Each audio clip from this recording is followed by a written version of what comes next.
가운데 무더위가 이어지겠습니다. 또 제주도는 밤까지 비가 내렸다 그쳤다를 반복하며 60mm 안팎의 비가 이어지겠습니다. 전국 대부분 지역에서는 내륙을 중심으로 소나기가 내리겠습니다. 내일은 전국이 대체로 오전에는 흐리다가 오후부터 맑아지겠습니다. 내일 낮 최고 기온은 29도에서 35도로 오늘보다 기온이 올라가 폭염의 기세가 더욱 강해지겠습니다. 서울 현재 기온 24.2도입니다. 제1라디오 5시 뉴스를 마칩니다. KBS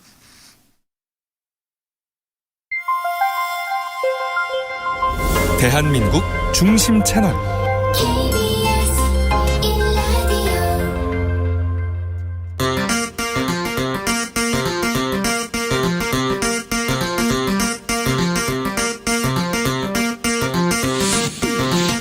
주진우 라이브.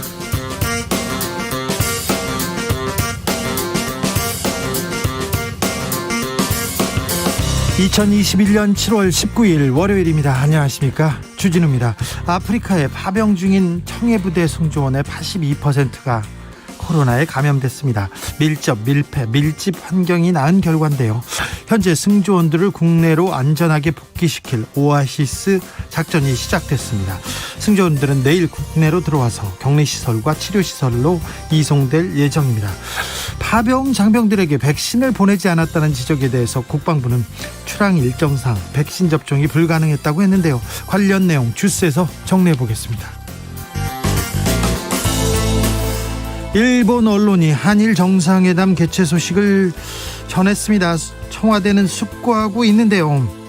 한일 관계 그 어느 때보다 중요한 시기인데 일본의 독도 도발, 소마 공사의 막말 등 외교적 악재 쌓여 있습니다. 그럼에도 불구하고 우리 정부가 한일 정상회담 성사를 놓고 일본과 협의를 계속하는 이유는 무엇일까요?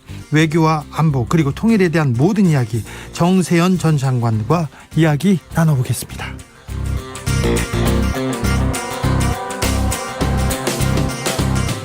대선 후보 본격적인 검증의 시간도 이어지고 있습니다. 윤석열 전 총장은 골프 접대 의혹이 나왔고, 최재형 전 감사원장 목동 아파트를 자녀에게 헐값으로 임대했다는 그런 논란 계속되고 있습니다. 두 후보는 오보다 법적으로 문제없다고 일제히 반박했는데요. 더불어민주당은 곧 경선 연기를 결정할 것 같습니다. 이재명, 이낙연 후보 간 공방은 더 거칠어지고 있는데요. 정치적 원의 시점에서 자세히 짚어보겠습니다.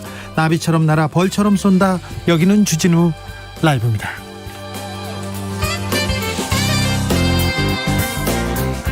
오늘도 자중자애, 겸손하고 진정성 있게 여러분과 함께 하겠습니다. 고3 수험생들 오늘 백신 접종 시작했습니다. 주진우 라이브의 청자 중에 수험생들 있지요. 많더라고요. 백신 잘 맞았는지 걱정이 됩니다. 접종 후기 들려주십시오. 그리고 코로나 시대의 고3 수험생들 고생이 많은데 선생님들 그리고 무엇보다 수험생 가족들 더 많이 힘드실 텐데 이분들도 빨리 백신 접종 맞아야 될 텐데 백신 접종 잘하고 안전하게 수능 준비하길 기도하겠습니다. 본방사수 인증 퀴즈 이어갑니다. 햄버거 세트 받아가세요. 귀 쫑긋 하고 있다가 얼른 얘기하시고 받아가십시오. 샵 9730 짧은 문자 50원, 긴 문자는 100원입니다. 콩으로 보내시면 무료입니다. 그럼 주진우 라이브 시작하겠습니다.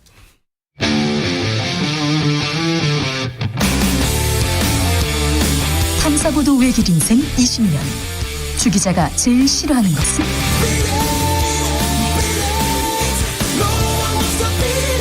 이 세상에서 비리와 부리가 사라지는 그날까지. 오늘도 흔들림 없이 주진우 라이브와 함께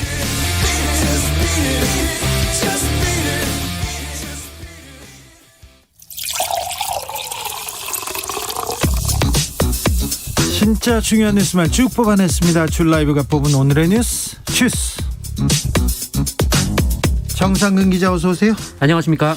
코로나 확진자가 계속해서 네 자릿수입니다. 네, 오늘도 영시 기준 코로나19 신규 확진자가 1252명이나 나왔습니다. 주말인데. 네, 주말보다 200여 명 줄긴 했지만 이 주말 검사 건수 감소 영향으로 보이고요.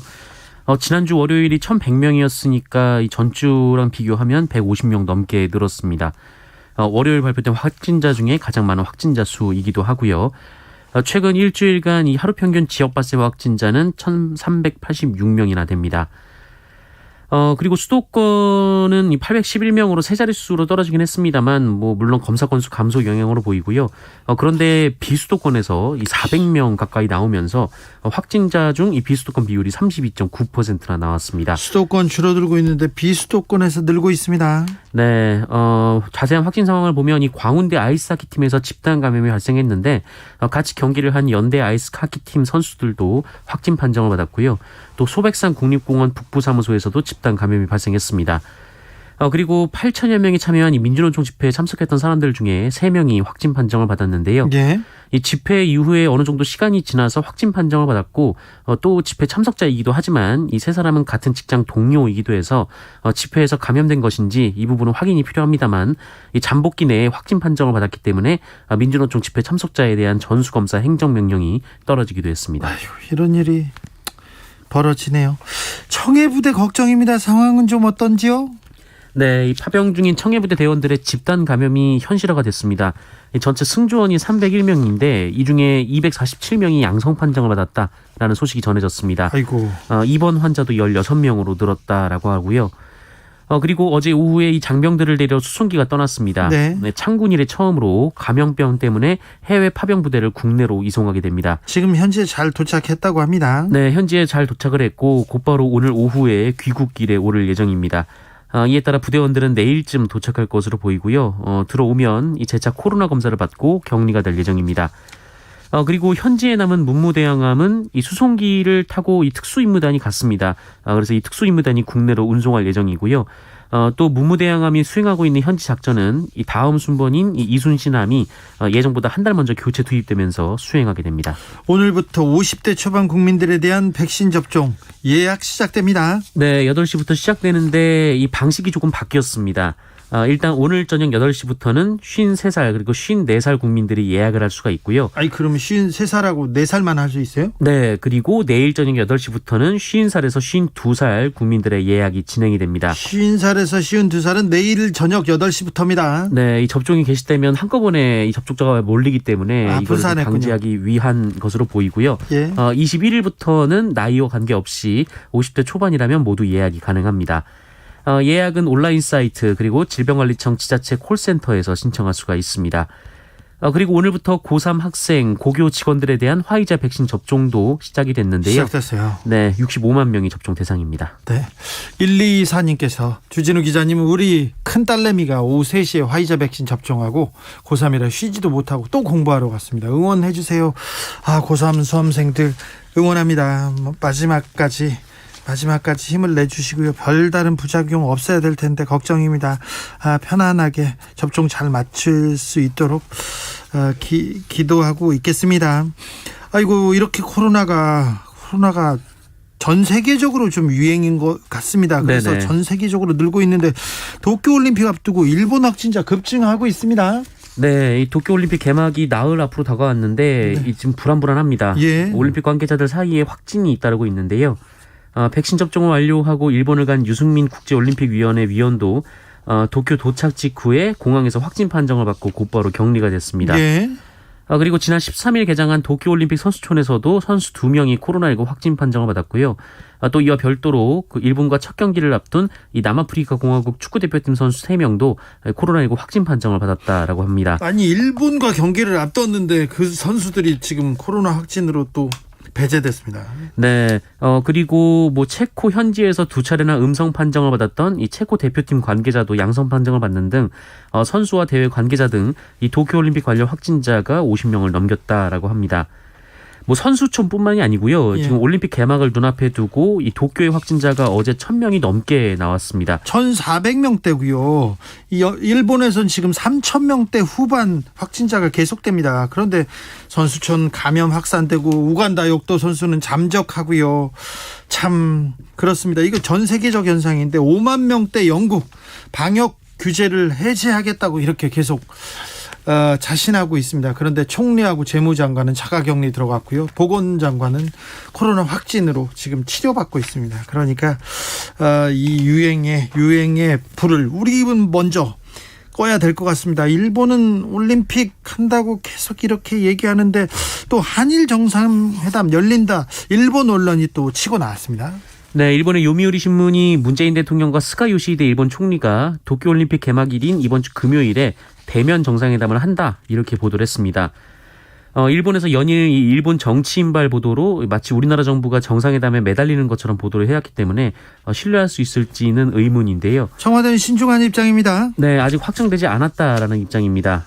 청와대 관계자가 언론과 인터뷰에서 한일 양국이 협의하고 있지만 여전히 성과로서 미흡하다라고 했고요. 문재인 대통령의 일본 방문과 정상회담이 성사될 수 있을지 미지수라고 설명했습니다. 일본 하는 것만 보면 참 일본과 마주 앉아서 얘기를 해야 되나 막 하는데 그래도 또 정상의 생각으로는 또 외교를 또 놓고 보면 이렇게 고민이 큰가 봅니다. 일본 공사는 대통령에 대해서 부적절한 발언을 했습니다. 그리고는 유감 표명을 했다고요? 네, 이 주한 일본 대사관의 소마 히로히사 총괄 공사가 지난 15일 한국 기자들과 만난 자리에서 일본은 한일 관계에 신경을 안 쓰고 있는데 문재인 대통령이 혼자 신경전을 벌이고 있다면서 성적 표현을 써서 무리를 빚었습니다. 이를 두고 우리 청와대가 일본을 강하게 비판했는데요. 이 가토 가스노부 일본 관방장관이 오늘 어떠한 상황 맥락하에서도 그런 얘기를 한 것은 외교관으로서 매우 부적절하다라며 매우 유감스럽게 생각한다라고 밝혔습니다. 매우 부적절합니다. 네, 다만 이 소마 총괄공사의 경질서과 관련해서는 아이보시 고이치 주한 일본 대사가 엄중 주의를 준 것으로 알고 있다면서 모태규 외무상이 이 소마공사의 재임 기간 등을 고려해 적재적소 관점에서 판단할 것이다라고 즉답을 하진 않았습니다. 그렇다고 해서 경질하고 그러지는 않을 것 같습니다. 일본 극우들이 우리 대표팀 숙소 앞에서 계속 괴롭히고 있습니다. 시위 이어가고 있어요. 네, 지금 도쿄올림픽에 출전한 우리 선수들이 선수촌에 신에게는 아직 5천만 국민들의 응원과 지지가 남아 있습니다라고 적힌 걸개를 걸었었는데요.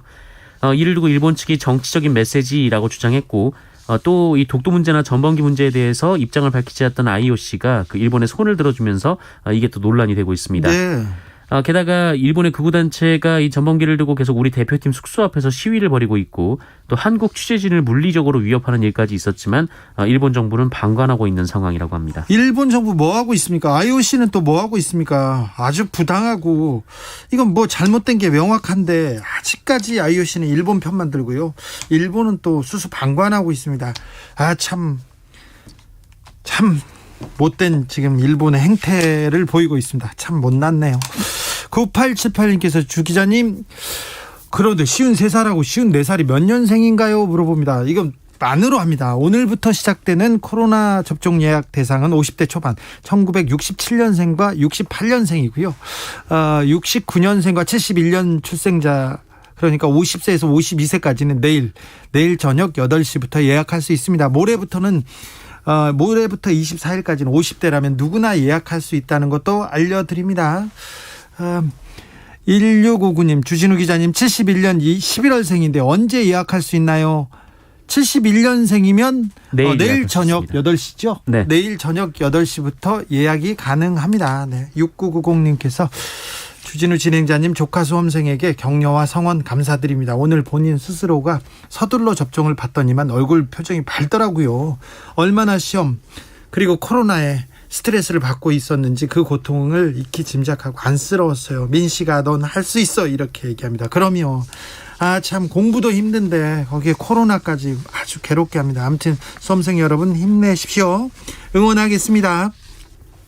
자, 대선 레이스가 본격화됩니다. 검증의 시간도 본격화되고 있습니다. 윤석열 전 검찰총장 건설업자로부터 접대 향응받았다는 의혹 제기됐습니다. 네, 윤석열 전 검찰총장이 대검찰청 중앙수사부 2과장을 지내던 그 2011년을 전후로 중견 건설사인 삼부토건 조남욱 전 회장에게서 수차례 골프 접대 그리고 향응을 받았다라는 의혹이 한겨레를 통해서 제기가 됐습니다. 예. 당시는 윤석열 전 총장이 대학 동문이자 같은 충청권 선배인 조남욱 전 회장으로부터 김건희 씨를 소개받아서 교제하던 시기라고 하고요. 한겨레가 확보한 이 조남욱 전 회장의 비서 달력 일정표를 보면 이 조남욱 전 회장이 2006년부터 2012년까지 윤석열 전 총장과 수차례 골프를 함께했고 또 명절 때 선물이나 만찬 등 접대를 한 것으로 기록이 돼 있었다고 합니다. 골프를 함께하고 명절 때 그리고 선물을 보냈다는 거죠. 네, 특히 2011년 골프 접대한 기록에는 윤석열 전 총장과 함께 이 최 회장이라는 이름이 등장하는데 이 최 회장이 바로 이 구속된 윤석열 전 총장의 장모 최모 씨로 알려져 있습니다. 예. 한편 지난 2011년 가을 이 삼부토건 임원들이 회사 돈을 빼돌린 혐의 등으로 이 서울중앙지검 특수 2부의 수사를 받았는데요. 한겨레는 특수 2부장은 윤석열 전 총장과 사법연수원 동기였고 또 윤석열 전 총장 당시 소속이 특수부 수사를 지휘하는 대검 중수부라는 점을 강조했습니다. 예. 향응에 대한 대가성으로 봐주기 수사를 한 것 아니냐 이런 의혹을 제기를 한 건데요. 실제 당시 삼부토건은 아무도 처벌을 받지 않았다라고 합니다. 윤석열 전 총장 측은 하지만 악의적 오보라며 강하게 반발을 했습니다. 윤석열 전 총장은 공식 입장문을 내서 식사 및 골프 접대를 받은 사실 자체가 없고 어떤 사건에도 관여한 적이 없다라고 밝혔습니다. 삼부토건이 검찰 수사를 받고 있을 때 그때 골프를 같이 치고 선물을 받았다. 이 내용은 조금 더 좀 수사가 필요한 부분 같습니다. 문재인 대통령이 도쿄올림픽에 방일하지 않기로 했다고 합니다. 한일 정상회담도 무산됐다는 속보가 지금 들어왔습니다. 후속 보도는 더 자세한 내용 나오는 대로 자세히 알려드리겠습니다. 잠시 후 정세현 전 장관과 이 부분에 대해서도 심도 깊게 이야기 나눠보겠습니다. 7910님께서 일본 올림픽에 참가한 우리 선수들 메달 안 따도 좋으니까 코로나 감염 안 되고 돌아왔으면 좋겠습니다. 그러니까요. 저희 팀 PD도 일본에 취재 가는데 취재도 좋지만 코로나 안 걸리고 무사히 왔으면 하는 생각이 듭니다. 참 일본 방역 믿을 수가 없어요. 참 한국 방역을 좀 배웠으면 좋겠습니다. 자, 최재형 전 감사원장 얘기로 가볼까요? 헐값 임대 의혹 제기됐습니다. 네, 국민의힘에 입당하며 본격적으로 대권 행보를 걷고 있는 최재형 전 감사원장이 딸에게 아파트를 헐값에 임대했다는 논란이 불거졌습니다. 네. 경향신문은 최재형 전 원장이 지난 2018년 이 감사원장 취임 후 자녀에게 이 서울 목동 A 아파트를 시세보다 이 최소 5, 6억 원 저렴하게 임대했다라고 보도했는데요. 네. 보도에 따르면 이 최재형 전 원장의 둘째 딸은 당시 전세 시세가 6억에서 8억 원이었던 이 전용 면적 아파트를 1억 2천만 원 정도에 임대를 했는데 전문가들은 이것이 편법 증여라고 설명을 했다고 합니다. 보통 이렇게 자식들한테 편법 증여하거나 이렇게 특혜를 주죠. 네, 이에 대해 최재형 전 원장은 이 감사원장 공간으로 입주하면서 기존 집을 다른 사람에게 임대할 형편이 아니었다라고 했고요. 딸이 월세를 매달 100만 원씩 내고 있다라고 했는데 그러면서 이 해당 집이 방이 4개인데 이 딸이 2개만 사용하고 있어서 일부만 월세를 측정한 것이다라고 밝혔다고 합니다. 그래서 방 2개만 쓰고 있어서 조금만 냈다 이렇게. 네, 시장에선 잘 보기 드문 계약 형태죠. 방 2개만 썼으니까 싸게 해줬다. 네, 일단 이렇게 얘기하고 있습니다. 이것도 전해지는 대로 또 속보 전해드리겠습니다. 최재형 전 감사원장 오늘 오세훈 시장 만났다고요? 네, 만났습니다. 국민의힘에 입당한 최재형 전 감사원장이 당내 기반 다지기를 하고 있는 모양새인데요. 최재형 전 원장은 오세훈 시장에게 지난 재보궐선거 경선과 단일화 과정에서 보여준 역전 드라마 이 저력을 보고 놀라고 감동했다면서 역시 정치 고수다 가르쳐달라라는 말을 했다고 합니다. 오세훈 시장한테 정치 고수다 역시 고수다 가르쳐달라 이렇게 했다고요? 네, 이 최재형 캠프의 김영호 상원실장도 오세훈 시장이 보궐선거에 도전하던 상황과 이 최재형 전 원장의 지금 상황이 비슷하다면서 이 둘의 상황이 오버랩됐다라고 설명하기도 했습니다. 네, 민주당 경선이 3주 정도 연기될 것으로 보입니다. 네, 아직 최종 결정이 내려진 것은 아닙니다만 이 경선 연기는 확실시되고 있습니다. 지금 회의를 하고 있죠? 네, 오늘 오후 5시부터 비공개로 최고위원회 회의가 진행이 되고 있는데 앞서 민주당 선관위는 3주 연기를 골자로 한 안을 최고위원회에 제출을 했습니다. 다만 최고위원회 내부에서도 논쟁이 오가고 있는 것으로 보이는데요. 이미 오늘 오전 한 차례 회의를 열었습니다만 최고위원들 간의 견해차로 결론을 내리지 못했다고 합니다. 예. 그래서 각 캠프에서 의견을 받아서 오후 5시에 재논의를 하기로 한 상황입니다. 한편 이 민주당 선관위 이상민 위원장은 이 최근 민주당 대선 후보들 간의 네거티브 공방이 가열되고 있는 것과 관련해서 후보 간 비방 또는 난타전이라고 할 정도로 금도를 벗어난 사례들이 적지 않다라고 우려했습니다. 네. 이 경선 기간 중에 이게 감정 싸움하다가 네. 굉장히 그 상처를 입고 나중에까지 그 앙금을 풀지 못하는 경우 많이 있습니다. 그러니까 민주당에서도 이 부분에 대해서는 좀 신경을 써야 될 것 같아요. 가짜 수산업자 사기 행각 아니죠. 사기꾼이었습니다. 사기꾼 그 사기 행각 수사 어떻게 돼가고 있습니까? 네, 이 수산업자를 사칭한 김모 씨로부터 이 포르쉐 렌터카를 받았다는 의혹 속에 사퇴한 이 박영수 전 특별검사가 청탁금지법 위반 혐의로 경찰에 입건이 됐습니다. 이동훈 전 논설위원은요? 네, 여권 인사가 자신을 찾아와서 Y를 공격하고 정권을 도우면 사건을 무마해주겠다 이런 그렇죠. 회유를 했다거나 예. 경찰이 피의 사실을 유포해서 여론 재판을 한다 이렇게 주장을 했는데 네. 경찰은 모두 사실무근이라고 반박했습니다. 경찰은 수사에 임하는 사람은 원칙적으로 기자 접촉을 일절 금지하고 있다라면서 접촉이 있었다는 것도 확인된 바 없다라고 밝혔습니다. TV조선 엄성섭 아나운서인가요? 그분도 조사를 받았죠? 네, 입건된 상태입니다. 네. 20대 여성이 유아차에 탄 아이를 때려서 논란이 됐어요. 네, 유아차에 타고 있던 생후 27개월 여아를 별다른 이유 없이 폭행한 20대 여성이 경찰에 붙잡혔습니다. 그냥 20대 여성이요? 네. 지나가다가요? 네, 아파트 단지를 지나가다가 아이를 그 종이 가방으로 한 차례 폭행을 했다라고 합니다. 지나가다 아이를요? 네, 심지어 A 씨 그리고 그 가해자인 A 씨 그리고 이 피해자인 B 양 가족은 서로 모르는 사이라고 합니다. A 씨의 어머니는 경찰에서 딸이 지적장애가 있고 분노 조절을 못하는 때도 있다면서 선처를 요청했다고 하고요. A 씨는 자신의 범행 동기를 제대로 진술하지 못하고 있는 상황이라고 합니다. 아이고. 하지만 이 피해자 B 양의 아버지는 딸이 그날 이후 충격으로 제대로 잠도 자지 못하는 등 트라우마에 시달리고 있고 아내도 무서워서 외출을 못하고 있다고 밝혔습니다. 50대 아파트 입주민이 70대 경비원한테 졸았다면서 폭행하는 사건도 일었습니다. 네, 전북 익산경찰서에 따르면 50대 입주민 A씨는 어제 오후 7시쯤 익산시 동산동의 한 아파트에서 경비원 70대 B씨가 졸았다면서 주먹으로 얼굴을 때렸습니다. 코뼈가 부러져 병원에서 치료를 받았다고 합니다. 이 와중에 입주민이 포관하고 있다는 신고를 받고 출동한 경찰은 A씨를 체포했는데 조만간 구속영장을 신청할 예정이라고 밝혔습니다. 창군 일의 처음 일입니다. 군의 특임검사 도입된다고요? 네, 성추행 피해 공군 부사관 사망 사건 수사를 위한 특임 군검사가 임명이 됐습니다. 특임검사는 해군본부 검찰 단장인 고민숙 대령 진급 예정자이고요. 특임 군검사는 국방부 검찰단 소속으로 2대 수사 목적상 필요하다면 국방부 장관에게 직보할 수 있도록 했습니다. 네, 이 고민숙 대령은 중간 수사 결과 발표 이후 남은 추가 의혹 가운데 공군본부 법무실의 직무유기 등에 대한 수사를 전담할 예정입니다. 그리고 공군 법무실 등의 책임 소재 규명에도 주력할 예정입니다. 네. 주스 정상근 기자 함께했습니다. 감사합니다. 고맙습니다. 1361님께서 일본은 낮은 국격을 스스로 폄하하는군요. 그렇죠. 2470님은 문 대통령이 일본에 가지 않기로 했다는 결정 잘했습니다. 일본의 정상회담을 구걸하는 것 같은 그런 모습, 청와대는 자존심도 없는지 묻고 싶었거든요. 지금 박수현 청와대 국민소통수석이 브리핑 중인데요. 그 자세한 내용은 알려지는 대로 저희가 또 전해드리겠습니다. 5169님, 오늘 처음으로 방문한 소상공인입니다. 코로나19로 인해서 가게 운영 정말 어렵습니다. 모두가 코로나 방역수칙 잘 지켜서 빨리 종식되었으면 좋겠습니다. 저도 67년생인데 오늘 코로나 예방접종 예약해야 되겠습니다. 8시부터 합니다. 8시부터 합니다. 6524님, 지금 맨홀 속에서 케이블선 보완 작업 중입니다. 환경이야 굳이 설명 안 해도 아시겠죠. 냉철한 비판의식 귀 쫑긋 듣고 있습니다. 진우형 짱냥 하는데 맨홀 속 이 더위에서 맨홀 얼마나 고생하시는지 참 걱정입니다.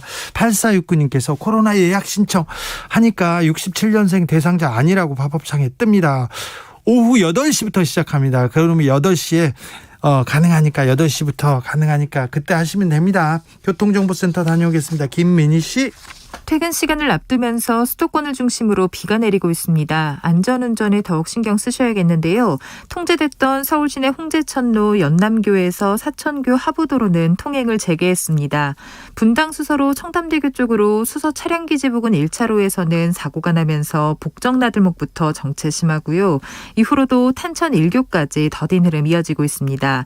반대 분당 쪽으로 청담대교 북단에서 남단 사이 3차로에서도 사고 처리 작업을 하고 있습니다.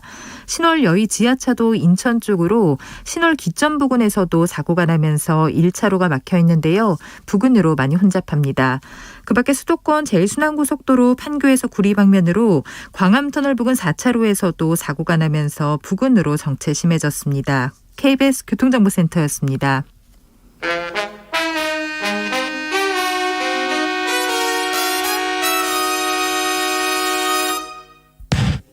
주진우 라이브 본방 사수 인증 퀴즈.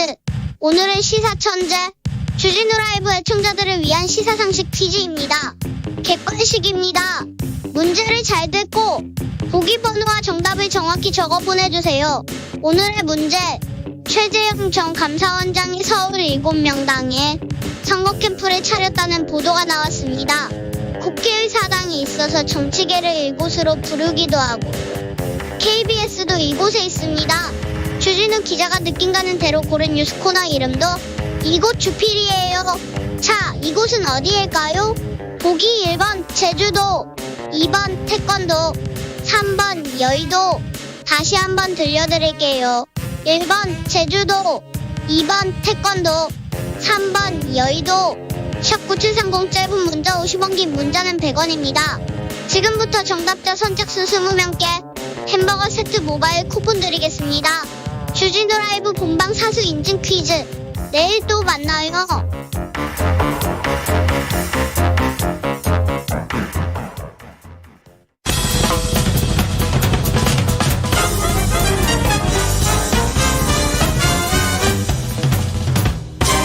훅 인터뷰.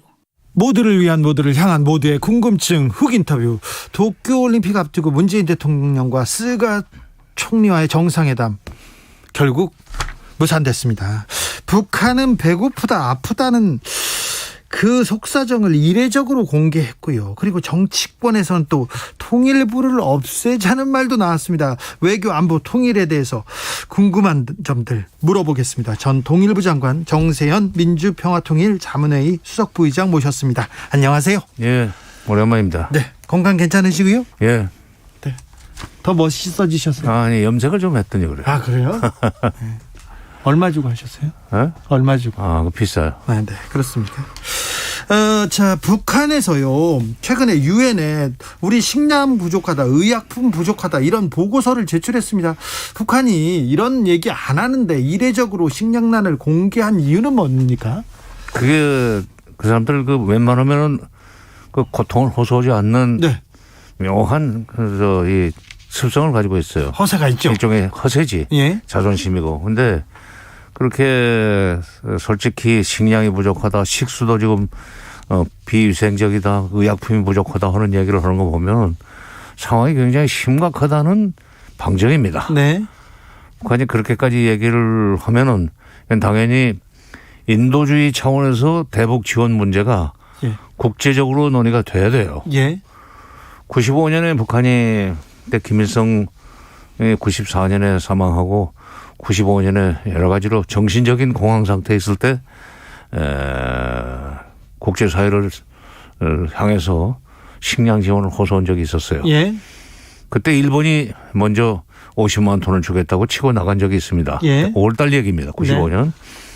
그러자 그때 남북관계는 상당히 안 좋았었어요. 네. 왜냐하면 94년 김일성 사망 때 김영삼 정부에서 조문을 불허했다고 그래서 남북관계가 굉장히 안 좋았었지만 그럼에도 불구하고 김영삼 대통령은 일본이 먼저 주는 것은 우리 민족의 수치다. 예.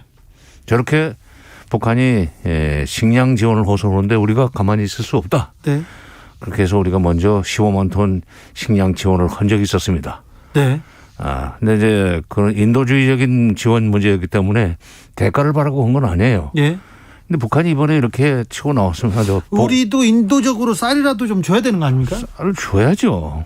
근데 보도에 보니까 통일부에서 뭐 그 꼭 지원을 호소한 건 아닌 것 같다는 식으로 네. 브리핑을 했다고 기사가 됐던데 네. 내가 오늘 좀 여기저기 알아봤어요. 예. 지금 확실하게 그 의도가 무엇인지 잘 모르겠다. 예. 라는 정도로 얘기를 했는데 기사가 그렇게 나가버렸다.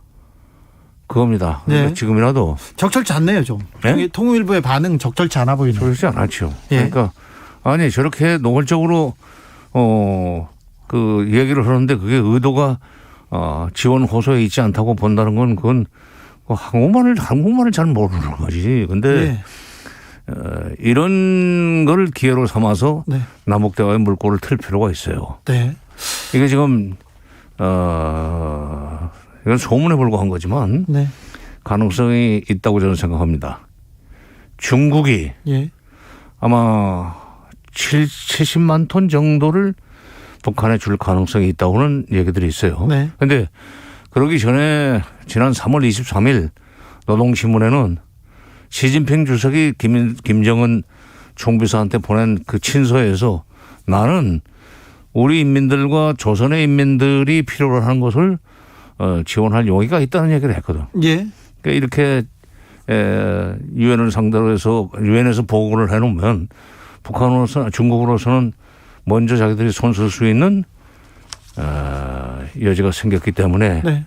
뭐 한국이나 미국에서 움직이기 전에 중국이 먼저 주려고 하겠네요. 주어버리면 네. 그러면 북한은 완전히 중국 편이 되는 거고 네.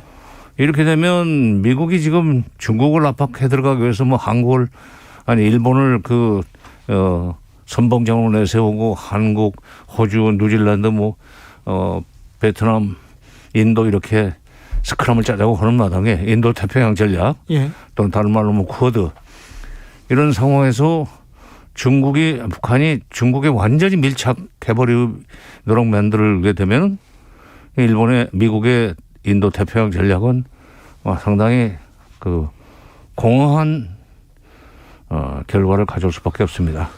정성호님께서 통일부는 식량 좀 주지 왜 안 주는 건가요? 이렇게 물어봅니다. 통일부가 줘야 돼요. 준다고 입장을 발표해야 돼요. 그런데 왜 정부에서는 가만히 있는 거죠? 글쎄, 그게 제가 할 때하고 좀 달라서 그런 모양이네요. 아니 그때 더 힘들었죠. 지금이야 그렇게 움직인다고 해서 그 비판받고 그러지 않을 것 같은데 4473. 근데 다만 이런 것은 있어요. 네. 지금 코로나 때문에 북한도 굉장히 완전히 거의 봉쇄를 하다시피 하고 있는데 예. 국경 봉쇄를 하다시피 하고 있는데 근데 WHO에서 주겠다는 그 백신 예. 그거를 170만 도스인가 주기로 했는데 그거를 가져오는 사람이 그 인도 요원이 코로나균을 퍼뜨릴지 모른다고 해서 그걸 안 받는 사람들이에요. 아이고. 그러니까 이게 지금 그런 정도로 조심을 하는 북한이기 때문에 쌀을 주겠다고 하더라도 쌀을 인도하는 요원이 또 무슨 균을 묻혀가지고 온다. 네. 철새도 조심을 하고 있는 사람들입니다 지금. 네. 그래서 그런 여러 가지 어려움은 있지만 그래도 남북이 챙편이라니요. 지금 북한이 아무리 미운 짓을 해도 혈통상으로 이게 민족인데 동포인데 네. 그 사람들이 식량 부족하다, 물도 문제가 있다, 비위생적이다, 약품이 절대 부족하다 이런 얘기를 하면은 우리는 넉넉해, 우리가 줄게. 네. 이렇게 미국하고 무슨 백신 소위 허브 역할을 하는 것만 자랑할 것이 아니라 네. 이런 식량 허브도 좀 할 수 있는 거 아니에요? 네, 네. 네. 네, 굶주리고 있으면 동포인데요. 이웃이고 그리고 형제인데요. 줘야죠. 0767님께서 이러니까 통일부 없애자는 의견 나오는 거 아닙니까? 답답합니다. 이렇게 얘기하는데 정치권에서 통일부 없애자 이 얘기는 어떻게 생각하십니까? 그거는 아직도 그 문제가 되고 있어요. 예. 벌써 그게 일주일 넘은 얘기인데 근데 지금 대한민국이 아직도 분단 국가라는 사실을 모르기 때문에 나온 얘기라고 봐요. 네. 독일도 예. 외무성이 있었고 통일 문제를 다루는 내독관계성이라는 게 별도로 있었습니다. 네. 적지 않은 예산을 쓰면서 그러면서 20년 동안 꾸준히 그 내독관계성이 동독과의 관계를 물밑으로 수면 위로 수면 아래로 개선한 결과 결국 90년에 통일이 됐는데 통일된 뒤에는 내독 관계성은 없어졌어요. 예. 그러니까 통일부는 통일될 때까지는 이건 당장 투자하는 만큼 쓰는 예산만큼 효과가 안 나도 언젠가는 그것이 성과를 내리라는 기대를 가지고 유지를 시켜야 됩니다. 이번 일도 통일부가 먼저 앞장서서 대북 식량 지원, 의약품 지원 같은 것을 하겠다고 나서면은 그게 앞으로 통일부의 존재 이유를 훨씬 더 강화시켜주는 그런 미천이 될 겁니다. 네. 북한이 8월 한미연합훈련을 앞두고 망동이다 이렇게 비판의 수위를 높였습니다. 한미연합훈련 군사훈련만 한다고 하면 좀 벌벌 떠는 모습을 보여주는데요. 북한이. 그렇죠. 그래요. 무서워하는 것 같아요. 훈련만 해도. 근데 북한 사람들이 그동안에 제가 북한을 여러 번 접촉을 했는데 회담이라든지 여러 경우를 예. 통해서 남한 군대만 움직이면은 우리는 솔직한 얘기로 크게 걱정 안 한다. 네. 문제는 미국과 같이 움직인다는데 문제가 있다. 네. 미국과 같이 움직이는데 미국이 지금 무슨 짓을 할 줄 아느냐. 남한 군대는 먼저 우리를 치리라고 생각하지 않는다 이거예요. 예.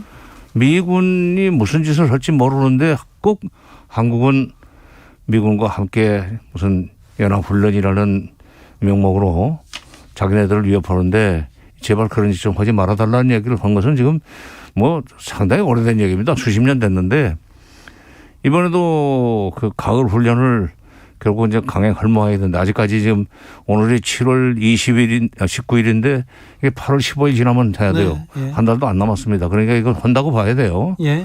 한다고 봐야 되는데 사실 북한도 너무 겁을 낼 필요가 없는 것이 봄 훈련은 야외 기동 훈련입니다. 네. 근데 그 봄 훈련은 그동안에 코로나 때문에 못했어요. 예. 가을 훈련은 지휘소 훈련이라고 그래서 도상 훈련, 시뮬레이션 이런 걸 하기 때문에 너무 그렇게 그 신경질적인 반응을 보일 필요는 없어요. 예. 어차피 지금 차라리 그 훈련 문제를 가지고 이제 시비를 걸지 말고 네. 이런 식량 지원이나 의약품 지원 문제를 가지고 남북의 대화를 할 수 있는 그런 이제 준비를 갖춰 나갈 필요가 있어요. 한국 정부에서도 우리 정부에서도 운을 좀 띄울 필요가 있습니다. 네, 움직일 네. 필요가 있군요. 네. 한국이. 그런데 얼마 전에 인민배우 김옥주하고 사진 찍은 김정은 위원장 보였는데 이거 인민배우를 보여주는 건 이건 어떤 메시지를 갖고 있습니까? 그 인민배우라는 게 굉장히 높은 겁니다. 예. 공원배우의 인민배우인데 인민배우는 쉽게 얘기하면 장관급 대우예요. 아, 그래요? 예. 여러 가지 아파트라든지 하여튼 활동비라든지 굉장히 근데 이제 젊은 사람이 인민배우가 됐죠. 네. 그건 그만큼 젊은 사람들이 이렇게 인민배우가 될 수 있도록 인민배우라는 것은 북한 당국이 바라는 쪽으로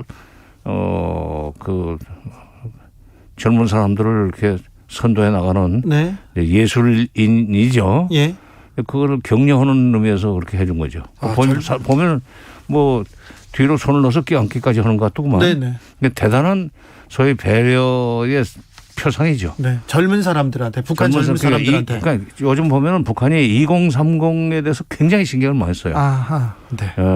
2030들이 흔들리는 것 같아요. 네네. 그래서 젊은이를 다독이기 위해서 인민배우를 남쪽도 2030 때문에 좀 네, 골치 아픕니다. 네. 네. 정치권에서 또 마음 잡으려고 노력하고 있습니다. 4473님께서 북한 경제 상태 심각한 근본 이유가 뭡니까? 다 김일성 왕조 정권 유지하려다가 그런 거 아닙니까? 개방만 하면 한국이고 미국이고 다 도와준다는데 개방하면 김씨 정권 유지가 안 되니까 셀프 고립 자초하는 게 근본 원인입니다. 이렇게 얘기하신 분이 있습니다. 거의 제대로 보신 거예요. 아, 그래요? 그러니까 이겁니다.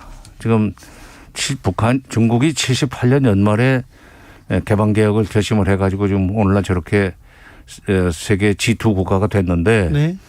사실 중국이 개방 개혁하기 전까지 70년대 말까지 북한과 중국을 비교하면은 북한이 잘 살았었어요. 예. 예. 그런데 그 고집 부리고 그 개방 개혁 쪽으로 가지를 않았거든요. 중국에서 여러 번 주울레, 등소평, 등소평이구나. 주울레는 세상 뜬 뒤고 등소평, 그다음에 후야오방 등등 이런 사람들이 기회만 있으면 자기들처럼 개방을 하고 권고했음에도 불구하고 북한은 사회주의 원본을 지킨다고 고집을 부렸었어요. 그런데 네. 한편 이제 중국이라는 나라는 마음 놓고 개방할 수 있는 게 대만이 자기네들을 어찌할 수 있다고 생각을 안 하죠. 그렇죠. 근데 개방 개혁을 하면은 남쪽의 문화나 문물이 들어와가지고 남쪽의 문화나 여러 가지 물자들이 들어와가지고 북쪽을 막 흡수해 버릴 수 있다는 그런 공포를 느꼈던 것 같아요. 네. 근데 그건 우리가 그 정도까지는 우리는 생각을 안 하고 있다는 얘기를 해도 그 사람들은 그렇게 믿지를 않고 불안해하는 겁니다. 그게 오늘날 북한의 소위 그 빈곤을 가져온 원인이에요. 네. 알겠습니다. 좀 눈을 좀 넓혀보겠습니다. 일본 얘기를 좀 해야 되겠는데 소마공사가 대통령에게 부적절한 발언을 하고 그러는데 외교관이 이런 부적절한 언행 이거는 좀 어떻게 보셨어요? 소마공사는 뭐 나도 몇 번 만난 적이 있는데 한국말을 기가 막히게 잘합니다. 네. 결국 사고를 쳤더군요. 네. 한국말을 잘하다 보니까 나무를 잘 타는 원숭이가 나무에 떨어지는 식으로. 예. 근데 대단히 부적절할 뿐만 아니라 오만 불순한 거예요. 예. 어디서 아무리 지금 일본이 한국 정부를 압박해서라도 위안부 문제나 징용 배상 문제라든지 오염수 문제 이런 한일 간에 놓인 3대 과제에 대해서 지금 올림픽 개최를 앞두고 한일 정상회담을 할 수밖에 없는 상황이라면 네. 차제 그것을 한국 정부의 항복을 받아내서 이 스가 정권이 계속 집권을 할 수 있도록 네.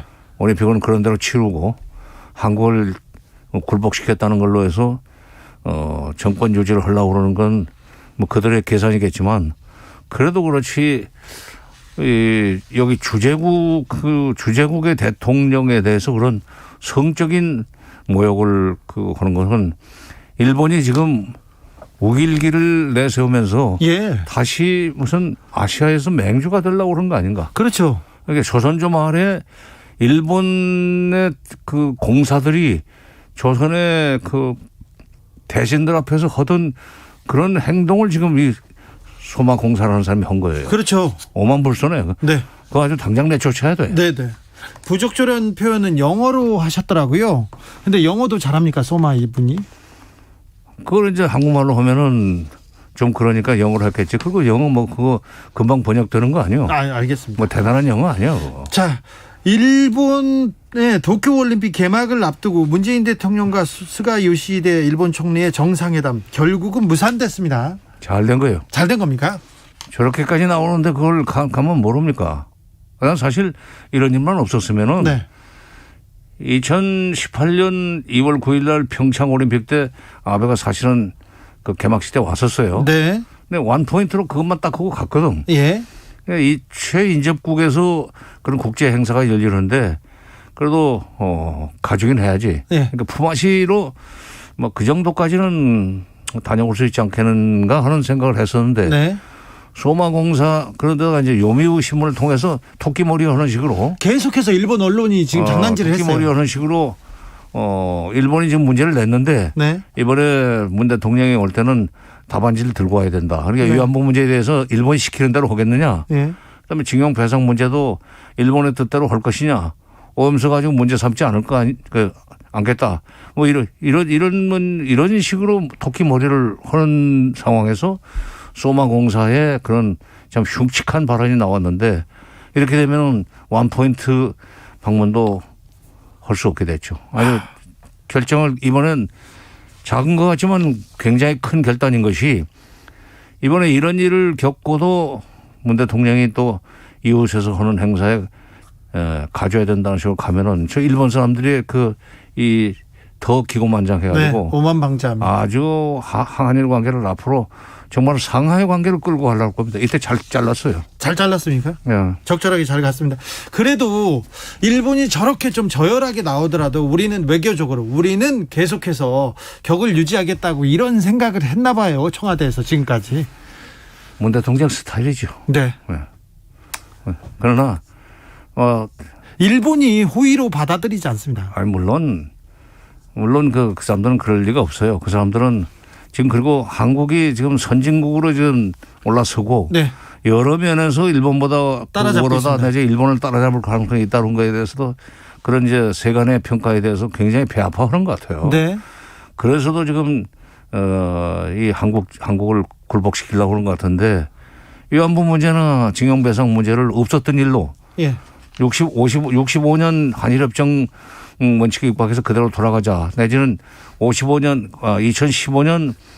12월 28일 박근혜 정부 때 그때 불가역적으로 다 문제가 끝났다는 식으로 돌아가자는데 그건 할 수가 없죠. 예. 만약 그걸 다시 받아들이면 대한민국은 완전히 일본의 속국이나 다름없이 됩니다. 네.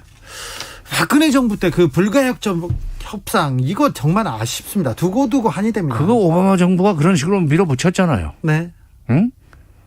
그때 그걸 뻔히 알면서 미국이 중국을 압박해 들어가는 데 있어서 한일 관계가 이러면 안 된다. 그러니까 무조건 문제 해결됐다고 치고 한일 관계를 정상적이고 친밀한 관계로 만들면은 이게 한미일이 스크럼을 짜고 중국을 포위해 들어갈 수 있다. 그런 네. 전략으로 한국을 압박을 했었죠. 그때 참 그 12월 28일 날 그 합의서가 통과가 되고 합의가 되고 난 뒤에 제일 먼저 한국 대통령한테 전화한 사람이 당시 유엔 사무총장이었던 반기문. 네. 축하한다고. 잘했다고 했죠 그때. 아니 이게 뻔한 건데 네. 미국이 자기네 국가 이익을 위해서 우리의 국익이나 우리의 국가 의신 네. 그리고 자존심을 꺾으면서라도 문제를 풀려고 했던 것이 미국의 전략인데 그거를 대한민국 출신 외무장관까지 지낸 분이 유엔 사무총장으로 있으면서 미국의 입장에서 그걸 잘했다고 이러면 어떻게 합니까? 네. 알겠습니다. 안타깝습니다. 다시 그 상태로 돌아가서는 안 됩니다. 네. 7489님께서 이분은 누구신가요? 주 기자님보다 더 사이다입니다. 지금 정세현 전 통일부 장관, 한반도의 현인 정세현 민주평화통일 자문회의 수석 부의장과 얘기 나누고 있습니다. 이남숙님께서 위안부 사죄를 해야 공사 망언 태도 발생하지 않을 것입니다. 사죄를 안 하니까 식민사관을 못 버린다고 봅니다. 이런 의견도 주셨네요. 저기 대선 레이스에서 통일 시대를 조금 앞당길 만한 그런 통일관을 가진 지도자 보셨습니까? 아직은 내가 그 사람들 댕기면서 인터뷰를 처지도 아니고 네. 또 캠프에서 나중에 이제 알아서 뭘 내놓으면은 그때는 평가를 할 수 있지만 내가 가서 물어볼 것도 아니죠. 역사관이나 통일관이 조금 이분은 문제다 그런 분 보이십니까? 모르겠어요. 지금은 그 자체 검증 때문에 정신들이 없고 네. 통일이나 외교안보 관련해서 뚜렷한 방향 제시를 하는 사람이 아직은 없지 않습니까? 그래도 통일 외교안보 이 한 국가의 지도자가 가장 중요한 덕목이 이런 부분에 대한 식견, 비전 아니겠습니까? 경제 문제가 워낙에 다급하다 보니까 코로나 때문에 네. 그래서 재난지원금 문제니 이런 거 가지고 서로 갑론을 하고 있는 상황에서 아직은 통일 외교안보 문제에 대한 소위 속내를 드러내지 않고 있죠. 네. 지금 이 문재인 정부가 몇 달 남지 않았는데 마지막으로 어떻게 좀 성과를 내야 될 부분이 어디 있고 어찌 했으면 합니까? 지금 그 전까지는 직전까지는 북한이 이렇게 지원을 호소하기 전까지는 네. 한미연합 훈련을 중단하면은 북미 대화의 접점 내지는 남북 대화의 접점을 만들 수 있다고 생각을 했었는데 그건 이제 물 건너간 것 같고 대신 이번에 지금 이 식량 그다음에 식수 그다음에 의약품 부족을 이렇게 호소하는 걸 계기로 해서 네네. 그걸 계기로 해서 우리가 좀 더 전향적인 그런 자세로 도울 수 있다. 예. 어떤 방식으로 하면 우리가 주는 것을 너희들이 받을 수 있겠느냐. 코백스에서 주는 지금 백신도 지금 위험해서 못 받겠다고 하는 입장에 있지만은 어쨌든 당신들이 하자는 대로 할 수 있으니까 입장을 밝히라 하는 식으로 좀 적극적으로 나가면 적어도 임기 전에 원포인트 남북 정상회담은 한번 할 수 있고 예. 그리고 그걸 계기로 해서 남북 관계를 조금씩 복원해 나갈 수는 있을 겁니다. 네. 왜 그런 것이 중요하냐면 이게 이대로 그냥 정부가 정권이 끝나면은 다음 정부가 전부 처음부터 새 판을 짜야 돼요. 너무 어렵죠. 예. 그러니까 이건 보수가 됐건 진보가 됐건 민주당이 집권하건 국민의힘이 집권하건 간에 다음 정부가 북한과 완전히 새 판을 짜지 않고도 뭔가 조금씩 고쳐나가면서 남북 관계를 관리할 수 있는 그런 밑자리는 깔아주고 떠나야 됩니다. 네. 2018년에 그렇게 한반도의 봄을 가져옴으로써 국민들에게 희망을 주었던 문재인 대통령이 2021년에 한반도의 봄을 다시 한번 불러놓고 그러고 떠나야 되는 책임이 있어요. 그러기 위해서는 이번에 식량 문제 네. 이것을 아주 좋은 기회로 활용해야 됩니다. 북한이 식량 의약품 얘기를 했는데 지금 우리가 화답하면 될 것 같은데 우리 정부 지금 뭘 고민하고 있습니까? 그 미국 눈치를 보나요? 미국 눈치를 아직까지 봅니까?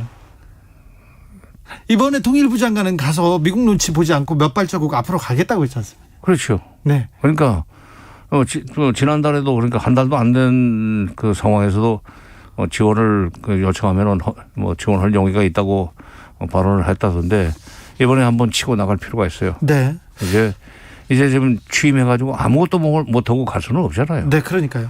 미국은 이제 미국은 행정부가 이게 바이든 행정부가 지금 들어와서 안착했는데 북핵 해결 의지 아직도 우선순위에서 밀려 있습니까? 자기네들이 북한이 요구하는 대북 적대시 정책 철회까지 해가면서 그들 북한과 대화를 꼭 해야 돼? 우리가 왜 그래야 되는데 하는 배짱인 것 같아요. 아이고. 근데 일반적으로 미국은 다 그래요. 미국은 항상 그랬죠. 말하자면 노스코리아 같은 작은 나라, 그다음에 사고 친 나라, 그거는 길들이기 낮은 압박을 통해서 그들이 태도를 바꿔가지고 와서 살려달라고 애걸을 하거나 무릎을 꿇게 만드는 것이 미국식인가요? 확실한 문제 해결책이다 하는 식으로 생각을 합니다.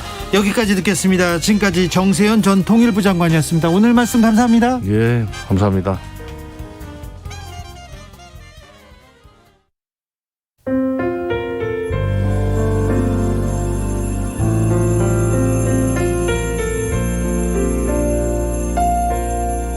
KBS 라디오 연중기획 희망충전 대한민국 439번째 이야기. 안녕하세요. 아나운서 이현주입니다. 11년 전 태훈이는 삼형제 중 막내로 모두의 기대와 축하 속에서 태어났습니다. 가족들은 두 형이 그랬듯 태훈이도 그저 건강하게 세상과 마주하기만을 바랐는데요. 현실은 그 바람과 달랐습니다. 얼굴이 일그러지고 한쪽 귀가 없는 상태로 태어난 태훈이는 안면 외소증과 청각장애 진단을 받았습니다. 최근에는 발달장애까지 겹치면서 가족들의 절망감이 더 커지고 있습니다. 아픈 손가락인 동생에게 부모님의 사랑을 내어줄 수밖에 없었던 두 형은 우울증 진단을 받고 방황의 길을 걷고 있습니다. 언제쯤이면 다섯 식구가 마음 편히 웃어볼 수 있을까요? 끝이 없는 터널을 헤매는 태훈이네 가족들에게 여러분이 따뜻한 응원을 보내주세요. 여러분의 따뜻한 손길이 희망의 빛이 됩니다. ARS 060-700-1580 060-700-1580 한 통화 3,000원으로 희망을 선물해 주세요. KBS 라디오 연중기획 희망충전 대한민국은 초록우산 어린이재단, 인탑스 주식회사 그리고 청취자 여러분과 함께합니다. ARS 060-700-1580 한 통화 3,000원입니다.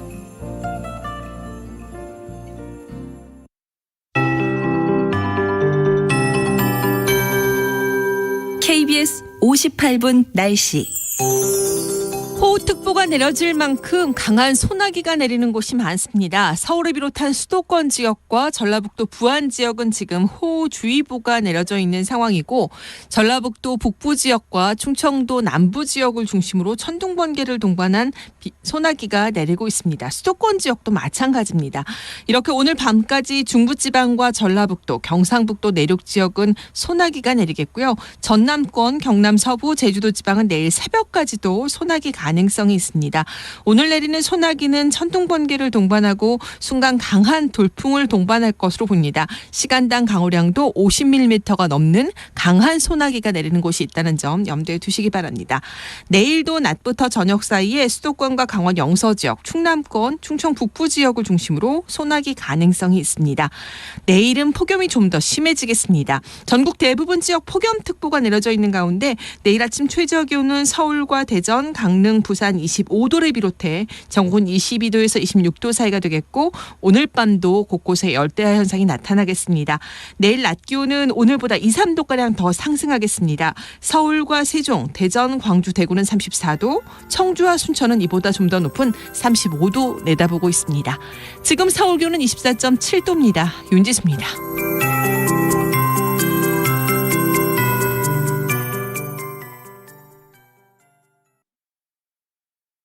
정성을 다하는 국민의 방송 KBS가 6시를 알려드립니다.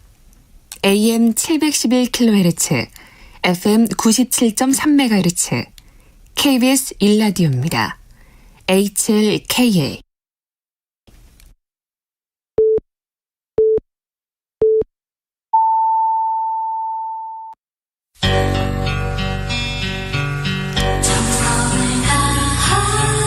정성을 다하는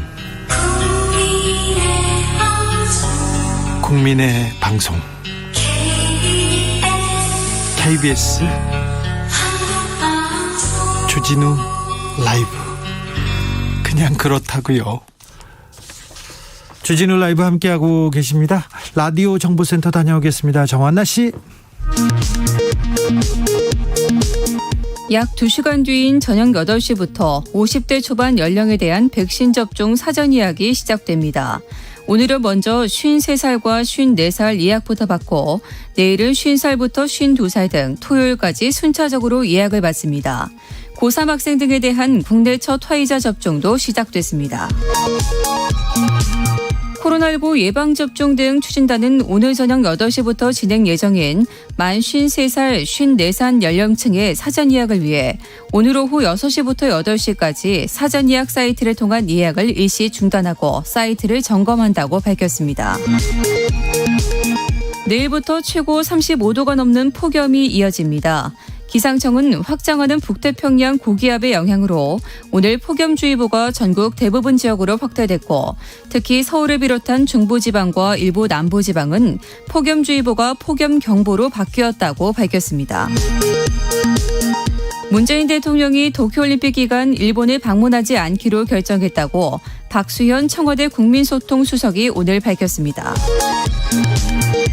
더불어민주당은 코로나 확산에 따른 방역 상황 등을 고려해 당초 9월 초 뽑기로 했던 대통령 후보를 10월 초에 선출하기로 했습니다. 국민의힘이 제주 4.3 역사를 폄훼 왜곡한다는 지적을 받는 인사를 4.3 사건 진상규명 및 희생자 명예회복위원회 위원으로 추천한 것으로 알려져 논란이 일고 있습니다. 지금까지 정보센터 뉴스였습니다.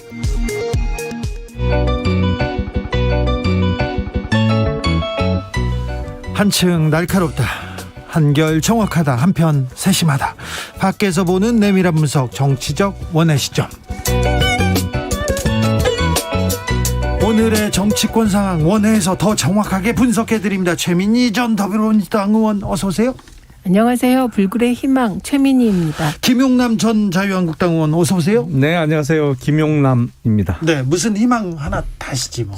좀 만들죠. 뭐 앞으로 뭐 좀 생각 좀 해봐야겠는데. 여러분이 만들어 주십시오. 김용남은 어떤 희망인지. 자, 지금 대선 행보 어떻게 보시는지요? 윤석열 전 총장, 최재형 전 감사원장 아주 바쁘게 움직이시더라고요. 막 광주도 가고 부산도 가고 어떻게 보셨습니까? 김용남 의원은 일정과 관련된 행보는 뭐 특이할 거는 없어 보이고요. 아, 그래요? 왜냐하면 대선에 출마하는 정치인 광주 가면 당연히 5.18 묘역 방문하는 거고 또 봉사 일정으로 최재형 전 감사원장은 부산에서 이제 환경미화 활동을 했는데요. 네. 그거는 의례적으로 뭐 선거 다가오면 하는 거라 일정에 있어서의 특이점은 안 보이고 네.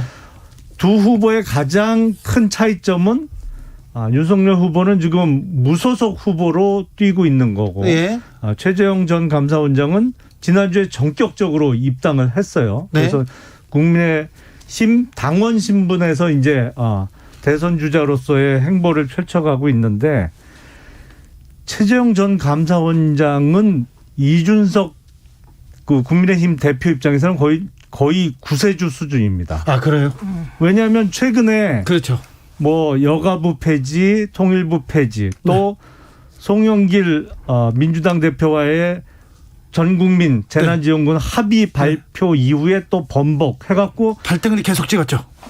정치적으로 상당히 그 수세에 몰려 있었는데 네. 그게 지난주에 최재형 전 감사원장이 전격적으로 입당을 하면서 네. 거의 그게 사라졌잖아요. 그게. 예. 그러면서 국민의힘으로서의 자체 주자들이 이제 모여드는 원외에 있던 그 당 외에 있던 주자들이 모여드는 형국이 되면서 이준석 대표가 완전히 수세에서 벗어났죠. 그러니까 당 대표 입장에서는 상당히 고마운 후보죠. 네. 근데 정치인 특히 대권 후보의 일정은 그게 곧 정치거든요. 네.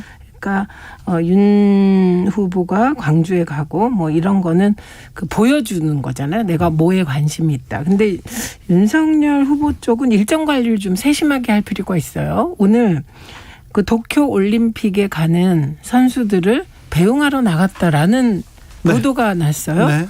그리고 조금 있다가 안 갔다 이렇게 보도가 났어요. 그러니까 그랬죠? 이건 내부 캠프가 아직 조금 어수선하다는 반증이라 예. 뭐 이걸 가지고 뭐 상대에서 뭐 비판하고 그럴 건 아니지만 네. 어쨌든 좀 이게 어수선해 보입니다. 그래서 요 일정 관리는 촘촘해야 하지만 좀 정확해야 된다. 안 그러면 후보가 좀 이게 오히려 플러스 되려고 하다 마이너스가 된다 이런 생각이고요. 그러니까 두 분의 결정적 차이는 입당과 비입당인 거니까요. 네. 일단 입당하면 국민의힘 사람이 되는 거고 입당하지 않은 윤석열 후보는 아직은 국민의당 사람이 아닌 거고 행보를 보면 뭐 이게 제3지대를 생각하고 있나 이런 느낌이 들기도 하고요. 네. 그리고 김영환 전 의원. 그분은 뭐 굉장히 여러 번 당을 옮겼다는 느낌이 있는 분이거든요. 네, 그리고 예. 네. 그분이 윤석열 후보 캠프에 합류했다. 그게 뭐 어떤 경로인지는 모르지만 그게 플러스일까 마이너스일까는 정말 심사숙고해야 된다고 생각합니다. 김영우 전 의원이 최재형 그 후보 측에 간 거와 비교했을 때는 뭐 시너지 효과가 크진 않겠는데. 그 김영우 전 의원은 어쨌든 저희는 잘 모르잖아요. 네. 국민의힘 소속이라. 근데 이 이미지가 좋은 분에 속하죠. 그러니까 좋은 선택이었다고 보입니다. 네. 어떻게 보세요? 김용남 의원님. 아니 얼마 전에 저 19대 국회 후반부에 국회의장을 하셨던 정의화 의장님이 장문에 정말 어마어마하게 긴 그 글을 돌렸죠. 몬톡으로 해서 이렇게 왔어요. 저한테만 돌린 건 아니고 많은 분들이 받으신 것 같은데, 그러니까 최재형 전 감사원장에 대한 지지를 호소하는 내용을 상당히 길게 해서 이렇게 돌리셨던데, 그러니까 그쪽도 사람들이 모여들고 있는 거죠. 네. 그러니까 뭐 당내에도 누구 뭐 이렇게 이름들이 거론이 되던데, 기존의 국민의힘 소속이었던 소위 대권 주자들이 크게 경쟁력이 없는 주자들이 죄송스럽습니다만 대부분이었기 때문에 갓 입당을 한 최재형 전 감사원장, 그리고 언젠가는 이루어질지도 모르는 지금 당 밖의 대권 주자들이 거의 이제 흥행을 이끌어 나가는 구도가 될 것 같아요. 그러면서 당내 인사들도 그 주자들 쪽으로 모여들면서 서로 세를 형성해 나가고 있는 형국으로 보입니다. 김성수님께서 재선의 희망 김용남 나왔습니다. 재선의 희망 좋네요. 좋아요. 재선의 희망 더 원합니다. 네. 네, 조금 더 원합니다. 정의화 의장께서는 19대 때 국회의장 하셨잖아요.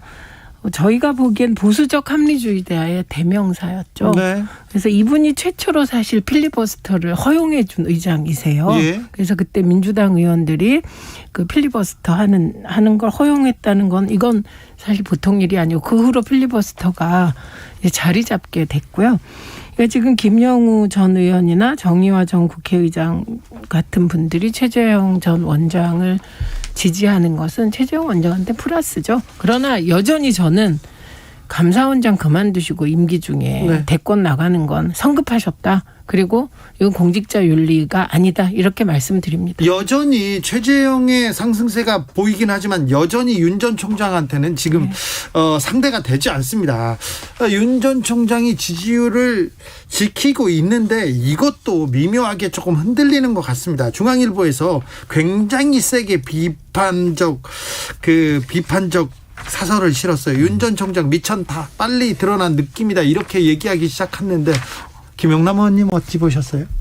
뭐 올려놓고 흔드는 게 언론의 특성이기도 하지만 그래서 언론을 심심하게 만들면 안 되는 겁니다. 아 그래요? 예. 그러니까 뭐 기사거리를 계속 소위 얘기하는 떼거리를 계속 제공해 줘야 되는데 네. 그 윤석열 후보의 어떤 일정이나 그 TV 화면 속에 잡히는 모습이 너무 단조로워요. 네. 왜냐하면 뭐 그 야권 인사가 됐던 아니면 소위 얘기하는 중도 쪽 인사가 됐던 만나서 식당 같은 데서 만나서 이렇게 악수하면서 사진 찍거나 거의 그런 모습이 반복이거든요. 네네. 그러니까 상대 쪽에 건너편에 있는 인물만 계속 바뀌는 시기예요. 예. 그러니까 심심하잖아요. 네. 그러니까 뭔가 기사를 쓸 거리를 만들어 줘야 되는데 네.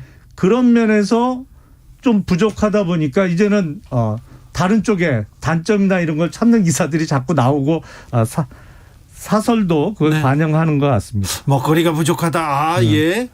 예, 근데 그 거리가 부정적으로 언론에 의해서 제기되고 있는 그런 형국입니다. 예. 그래서 오늘만 해도 오마이뉴스와 한겨레 신문이 네. 동시에 윤석열 전 총장과 삼부토건 조남욱 전 회장 네. 관련한 문제를 제기했습니다. 예. 그런데 이런 문제들은 사실 단순 김영란법 위반이 될 수가 없죠. 왜냐하면 김영란법이 2016년 이후에 실행됐기 때문에 그리고 윤석열 후보가 그 관련한 골프 접대 향응 의혹에 대해서 10년을 기준으로 딱 강조를 했어요. 10년 이전에 만난 적이 있다. 그 이후에는 만난 적이 없고 뭐 이런 취지의 발언을 했거든요. 예. 그건 이제 법적인 그 선을 긋는 것 같아요. 근데 우선은 두 언론이 보도를 했기 때문에 이 부분은 다른 언론들도 앞다투어 후속 보도가 나올 것으로 보입니다. 근데 중요한 건 팩트잖아요. 근데 지금까지 확인된 팩트가 부정적인 것들이 장모의 법정 구속, 네. 그리고 아내의 논문 표절에 대한 여러 가지 의혹 제기, 예. 그리고 오늘 나온 그 특정 기업으로부터의 골프 접대와 향응을 받았느냐 여부. 네. 이게 확인이 돼야 되는데 중요한 것은 어쨌든 조남욱 전 회장의 캘린더, 일정 캘린더에 윤석열이라는 이름 석자가 등장했다. 요거는 오마이뉴스 한겨레 신문이 공통으로 확인한 내용입니다. 그래서 네. 앞으로 이 부분은 사실 확인이 더 되어야 할 것 같습니다. 제가 보기에는 별로 뭐 큰 파장 없이 묻힐 것 같아요. 하필 보도한 매체가 한겨레가 이제 가장 먼저 보도를 했는데 네. 2년쯤 전인가요? 왜 윤석열 당시 총장이 윤중천 씨 뭐 별장에서 접대받았다고 일면 톱으로 썼다가 나중에 그게 근거가 전혀 없는 허위 사실인 게 밝혀져 갖고 일면에 또 크게 사과문도 게재했던 적이 있잖아요. 그리고 그 조 회장의 탁상 달력이라는 게 네. 10년 전 달력이잖아요. 만 10년 전 2011년도 탁상 달력인데 그게 뜬금없이 튀어나온 것도 이상한데 글씨가 그 나이든 남자의 글씨체가 아니에요. 누가 적었는지도 모르겠더라고. 그러니까. 아니 김영남 의원님 글씨체까지 확인하셨어요? 아니 그 사진에 뜨던데 네. 그 글씨 자체가 여성 글씨체예요. 그러니까 누구 달력인지도 모르는 거고. 아니 비서가 작성할 수 비서가 있습니다. 회장에 자기 그 근데 사장의 기사가 그러면은 네. 그 비서 탁상 달력이라고 나왔어요? 그거 아니던데.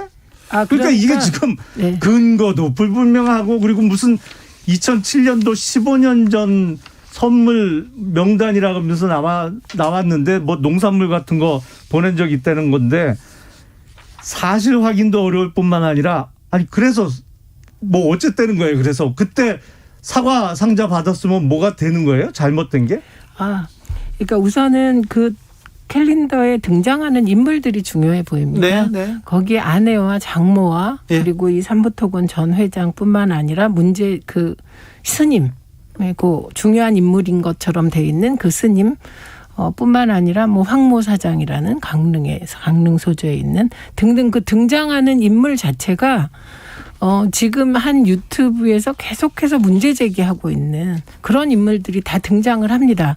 그러니까 일단 그런 캘린더를 접했을 때 언론이 충분히 취재할 수 있고 보도할 만하죠. 그게 앞으로 결론적으로 김용남 전 의원님 말씀대로 뭐 별게 아닌 게 될지 아니면 그로부터 고구마 줄기가 엮어질지는 지금 많은 언론이 취재에 들어갔다고 하니 뭐 후속 보도를 보면 될 것 같습니다. 저 몰랐는데 그러고 보니까 그쪽 그 유튜브에서 미리 띄워놓고 또 그걸 뒷받침하는 기사를 한겨레 쪽에서 쓴 거군요. 그러니까. 열린 공감 TV라는 곳에서 지금 굉장히 그 정대택 씨라는 최은순 씨와 오랫동안 여러 소송을 같이 해왔던 그래서 피해자라고 주장하는 전 동업자입니다. 네, 둘이 동업을 했었죠. 네. 그분의 인터뷰로부터 시작해서 많은 보도를 했습니다. 선거 때 그 되면 내용과 그런 기획성 기사들이 많이 나오긴 하죠. 그건 오래된 얘기인데. 자, 여권으로 가볼게요. 코로나 때문에 또 올림픽 때문에 여권에선 경선을 5주 연기해서 10월 10일 날 후보를 결정하기로 했습니다. 이거는 뭐 지난주에 얘기되어진 바 예상대로 이렇게 됐습니다. 여권에서 지금 이재명 경기지사하고 이낙연 전 대표가 한 공방 좀 거칠어지고 있는데 어떻게 보시고 계신지요, 김영남 의원님? 그냥 앉아서 보고는 있는데요. 네. 그 경선 일정을 연기하기로 한 거는 전략적으로는 민주당이 잘한 선택 같습니다. 그래요? 그러니까 소위 그 신상이라는 거 있잖아요. 여성분들도 좋아하고 뭐 남성들도 이제 뭐 핸드백이 됐던 뭐 구두가 됐던 신상품의 줄임말 신상. 근데 신상이 정치권만큼 각광받는 분야가 없는 것 같아요. 맞아요.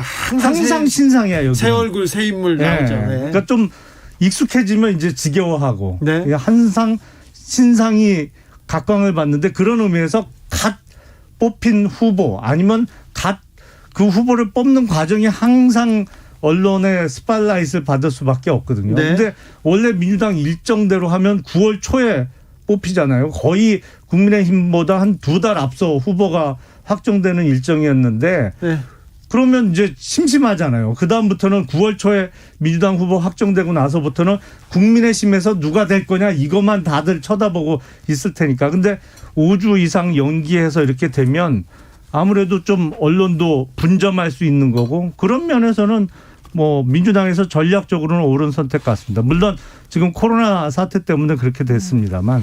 그러니까 연기는 코로나로 인하여 어쩔 수 없는 거라 이 연기 결정에 대해서는 왈가왈부하지 않는 분위기입니다. 그다음에 지금 신상을 말씀하셨는데 신상을 찾는데 사실은 신상에게 대권을 맡긴 경우는 없습니다. 왜냐하면 2002년에 노무현 후보를 신상품이라고 생각하잖아요. 근데 그때 이미 정치 20년 하셨을 텐데 특이한 건 노무현 전 대통령은 20년 정치를 해도 신상품 같았다. 이게 이제 특이했던 거고.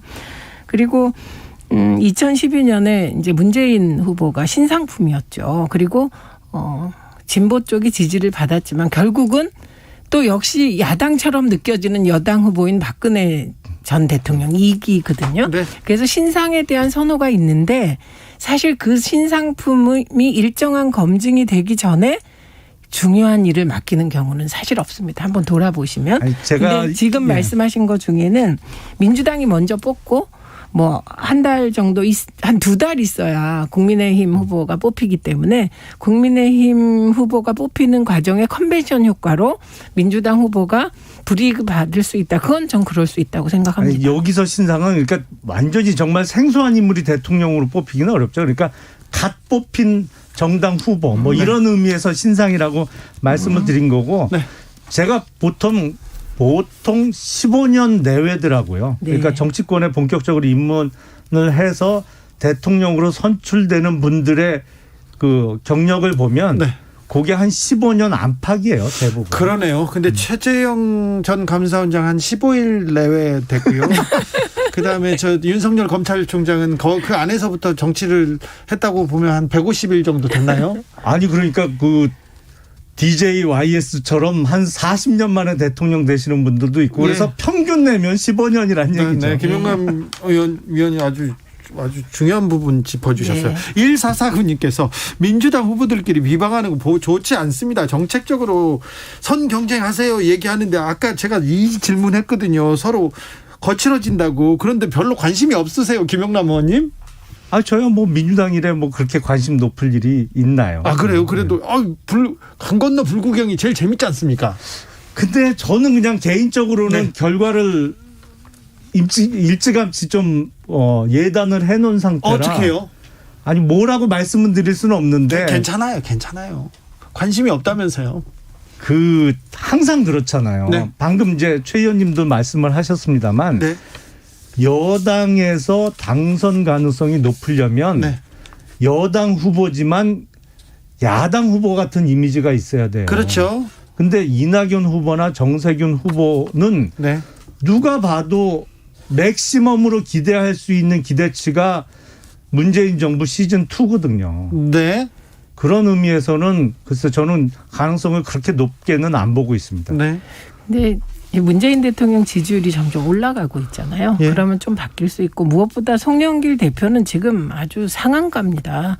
그 관심을 받지 못할 것으로 생각되었던 민주당 경선이 의외로 지금 이낙연 후보가 약진하면서 관심이 집중되고 있거든요. 특히 지지자들 간의 경쟁이 심해진다는 의미는 그만큼 결과를 예측하기 어려워졌다. 이런 거기 때문에 결과가 어떻게 되든 이렇게 경선 과정이 치열한 것은 선만 넘지 않으면 선만 넘지 않으면 긍정적인 효과를 줄 것 같습니다. 그렇죠. 밋밋한 것보다는 시끄러운 게 낫죠. 그렇죠. 민주당 경선 연기됐고요. 그리고 이재명, 이낙연 수싸움도 복잡해졌습니다. 그러면서 관심은 조금 가기 시작했어요. 김용남 의원도 조금 이렇게 관심을 둬야 될 텐데 민주당 경선에. 앞으로 더 보죠. 뭐. 그럴까요? 네.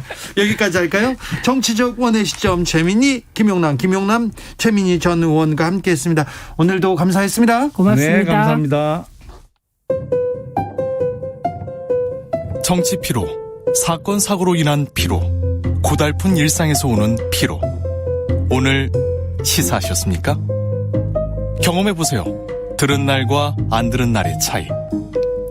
여러분의 피로를 날려줄 저녁 한 끼 시사 추진우 라이브.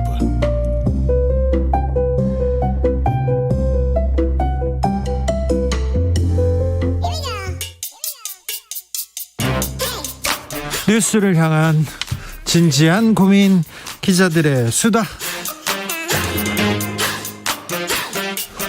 라이브 기자실을 찾은 오늘의 기자는 은지옥이요. 시사인 김은지입니다. 첫 번째 뉴스부터 가볼까요? 네, 이번 주 시사인 보시면요, 김학의 보고서 보실 수 있습니다. 김학의 보고서라 하면 대검 진상조사단에서 쓴 그 보고서 말입니까? 네, 2019년 5월 달에 나온 건데요. 검찰이 꼽은 검찰 스스로 부끄럽다고 생각한 그 사건 중에서 김학의 사건이 있었습니다. 있었죠. 네, 이제 그 보고서를 그 당시에 검사, 변호사, 교수가 꾸려졌던 대검 산하에 과거사 진상조사단이 썼거든요. 네. 총체적으로 이 사건들을 다시 점검하고 무엇이 문제였는지를 이야기한 건데요. 여기서 내용의 결론은 검찰의 부실수사로 사건 진상이 암장을 초래했다라는 내용이 있습니다. 그래서 그 당시에 문무일 검찰총장도 2019년 6월 달에 이 조사를 수용한다라고 밝혔거든요. 네. 그러면서 김학의 사건 자체도 부끄럽지만 과거 검찰의 2차례 수사에서도 왜 이걸 밝혀내지 못했는지 부끄럽다. 부끄러워해야죠. 그렇죠. 검사로서 책임을 다하지 못한 것이다.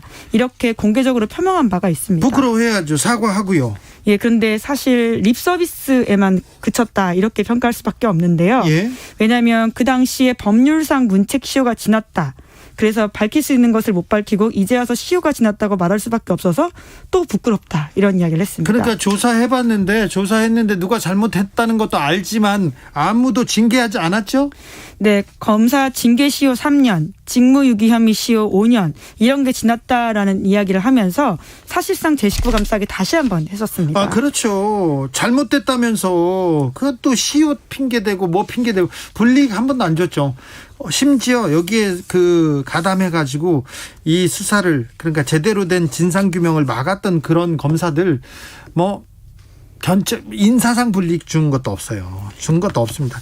자, 근데 이번에 보고서를 공개한 이유는 뭡니까? 네, 시사인에서 이것을 입수해가지고는 처음으로 날 것을 드리려고 하는 건데요. 왜 날 것을 보여주려고요? 예, 김학의 보고서가 세상에 나온 지 2년이 지났는데도 논란이 좀 있었기 때문입니다. 지난 4월 달에 김학의 보고서에 대해서 두 언론사가 보도를 한 바가 있는데요. 그 당시에 조사단 팀원이었던 한 변호사가 두 언론사에 제공했다, 이렇게 밝힌 바가 있습니다. 네. 그러면서 김학의 사건이 정치적으로 이용됐다, 이런 식의 주장을 했거든요. 김학의 사건이 정치적으로 이용됐다고요? 네, 이제 그렇기 때문에 공론화를 해가지고는 해당 보도를 한다 이렇게 밝혔는데요. 제가 그 당시에 그 보도를 보면서 과연 이 보고서에 어떤 내용이 쓰여 있길래 이런 이야기가 나오는 걸까 좀 궁금했었습니다. 네. 그래서 보고서 원문을 봐야지만 판단할 수 있겠다라는 생각이 들어서 노력 끝에 보고서를 구했고요. 그 보고서가 A4 용지 전체 1249쪽입니다. 예. 이것들을 보고 나서 저희 시사인 취재진의 판단이 뭐였냐면 자료 독점이 평가 독점으로 이어지게 해서는 안 된다라는 거였거든요. 그래서 2차 가해가 될 수 있는 부분들을 다 빼고 최대한 많은 부분들을 독자들이 볼 수 있게 오히려 오픈해서 그 사람들이 판단하게 하자, 이런 생각이 들었습니다. 자, 그래서 참 우리들한테 전해주고 싶은 메시지, 그리고 전해주고 싶은 팩트들은 뭔가요? 네, 그러니까 이 보고서에 나와 있는 내용을 한 줄로 정리하면요. 김학의, 그러니까 피의자가 검사이기 때문에 애써 검찰이 수사하지 않은 사건이다, 이렇게 보시면 됩니다. 그렇죠. 네, 그리고 실제로 그 당시에 보고서를 썼던 검사 내부 관계자들, 그리고 변호사, 교수 모두가 합의한 내용이거든요. 예. 그러니까 이 사건은 검찰 스스로 부끄러워야 될 사건이라는 거고요. 그리고 김학의가 아닌 다른 정부 고위 관계자, 심지어 대통령이라고 하더라도 이렇게 수사하지 않고 무지막지하게 수사했을 거다, 이렇게 이야기합니다. 검사가 아니었으면 그렇게 면죄부를 받지 못했죠. 두 번이나. 명백한 비디오가 있잖아요. 비디오가. 근데 예. 그걸 가지고 외면했지 않습니까, 검사가. 네, 그건 1차, 2차 수사 모두 김학의를 김학의라고 부르지 않았었고요. 예? 게다가 김학의 전 차관 아직도 그것들을 부인하고 있습니다. 이제 그럼에도 불구하고 검찰 과거사위가 꾸려져 가지고는 해당 보고서를 남겼는데요. 저희가 이 보고서를 기자들이 먼저 받고 그 비법조인이기 때문에 혹시라도 법리적인 부분에 있어서 좀 부족한 게 있을까 싶어서 다양한 출신의 법조인들한테도 보고서를 좀 보여주고 회수하는 방식으로 평가했었습니다. 그랬더니요. 네, 이제 그분들의 이야기가 다 똑같았습니다. 아까 이야기한 것처럼요. 김학의라는 고위직 출신이 연루되어 있기 때문에 수사하지 않은 사건이다, 이렇게 평가를 했고요. 그렇기 때문에 이 수사권과 기소권을 동시에 가진 권력기관이 견제받지 않았을 때 생길 수 있는 아주 대표적인 사례다, 이렇게 이야기했습니다. 검사였기 때문에 검사들이 수사를 안 한 거 아닙니까? 네, 이제 그렇기 때문에 1차, 2차 사건은 김학의 사건, 김학의 개인의 비리 사건이라고 볼 수 있는데요. 사실 3차까지 사건이 꾸려지면서 그 3차 사건의 대상자는 김학의뿐만이 아니라 검찰도 대상자라고 볼 수 있습니다. 면죄부를 준 검찰한테 책임을 물었어야죠. 그런데 김학의 사건은 이렇게 뒤로 가고 정치적으로 이용당했다 그러면서 자꾸 출국 금지 문제가 있었다, 그 부분만 지금 지적한 거죠? 네, 이제 그렇기 때문에 그러니까 가장 본질적으로 보면요, 2013년에 수사가 잘 됐다면 일어나지 않았을 사건이다, 이런 이야기들을 결론적으로 하고 있거든요. 네. 네, 그런 부분들을 좀 독자분들도 보시고 판단해 보실 수 있게 그 자료를 제공해 드렸고요. 다만 변호사들 사이에서 이 김학의 사건을 성폭행으로 볼지에 대해서는 의견이 좀 엇갈리긴 했습니다. 그랬어요? 아무튼 성접대다, 뇌물이다, 이런 의견들은 합의를 봤는데요. 또 성폭행을 볼지에 대해서는 진술에 대한 이야기들이 좀 엇갈리긴 했습니다. 아무튼 검사들이 수사를 안 해가지고 정치적 사안으로 남아버린 아주 진짜 무책임한 어처구니 없는 범죄였습니다. 숨겨진 세상님께서 기소 편의주의 심각합니다. 죄를 덮을 수 있는 권력, 죄를 물을 수 있는 권력보다 덮을 수 있는 권력이 훨씬 커요. 묻지 않지 않습니까? 기소하지 않으면 죄가 없어집니다. 그래서 검찰이 이렇게 봐주는 권력, 이 권력은 엄청 더 셉니다. 자, 다음 뉴스로 가볼까요? 네, 코로나19 4차 유행이 언제 끝날까 보다 중요한 질문이 있습니다. 어떤 질문인가요? 네, 2020년의 코로나19와 2021년의 코로나19가 무엇이 갖고 다른지를 물어야 한다라는 이야기가 나오고 있는데요. 다른가요? 네, 왜냐하면 백신 접종 여부 때문입니다. 네. 우리가 똑같은 코로나19 환자 수를 보더라도 이에 대한 대응들을 다르게 해야 된다라는 지적들이 전문가들 사이에서 나오고 있습니다. 예. 고민도 깊어져야 된다라고 하는 이야기인데요. 이번에 4차 대유행 양상이 앞선 유행과는 다른 면이 있습니다.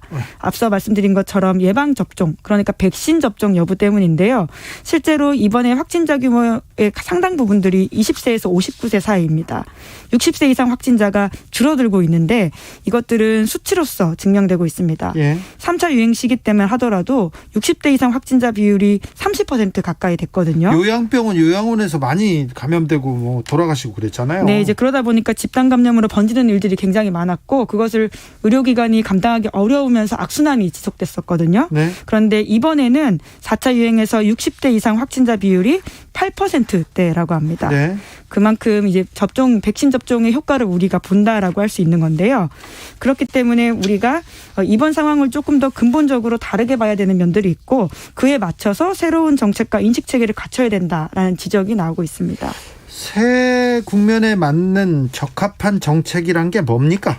네, 그러니까 이제 우리가 지금 1,500명 정도대가 나오고 있잖아요. 네. 그런데 이제 국내 자가치료가 활성화되고 수용 가능한 위험에 대한 합의가 있다면 그 1,500명대도 안정적으로 관리할 수 있는 숫자라고 이해할 수 있다라고 하는 거죠. 그렇죠. 중증 환자가 적고 사망자가 적습니다. 오늘 우리나라의 사망자는 1명입니다.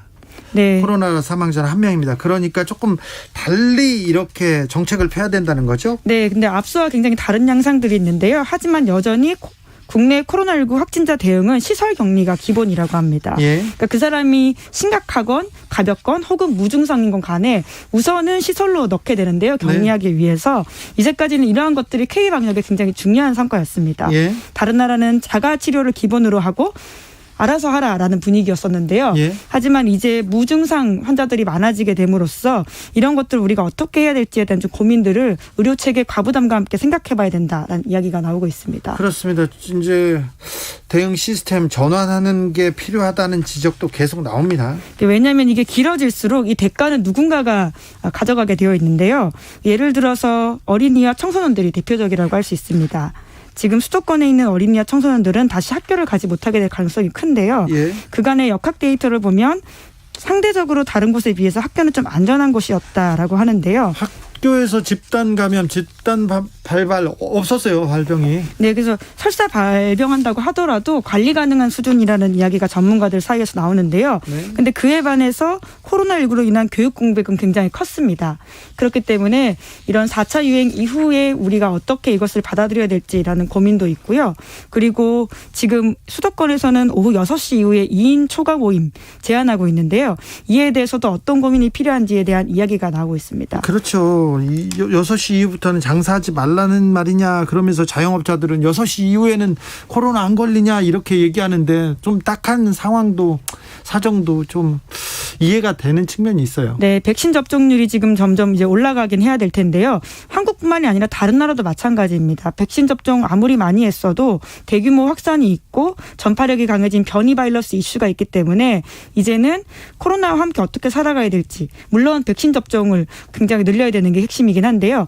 이에 대한 여러 가지 정책적 고민이 필요하다라는 이야기가 나오고 있습니다. 영국에서는 지금 5만 명대 확진자가 나옴에도 불구하고 이제 방역보다는 이제 일상으로 돌아가자고 방역을 해제하고 있습니다. 그래서 그런 것도 좀 지켜봐야 되는 것 같은데, 아무튼 코로나와 함께 사는 시대에 대한 고민, 그리고 정책적 전환 필요한 것 같습니다. 네, 그런 고민들을 이제 시작하게 됐다라는 것들을 알려드리려고요. 준비해온 뉴스입니다. 네, 참.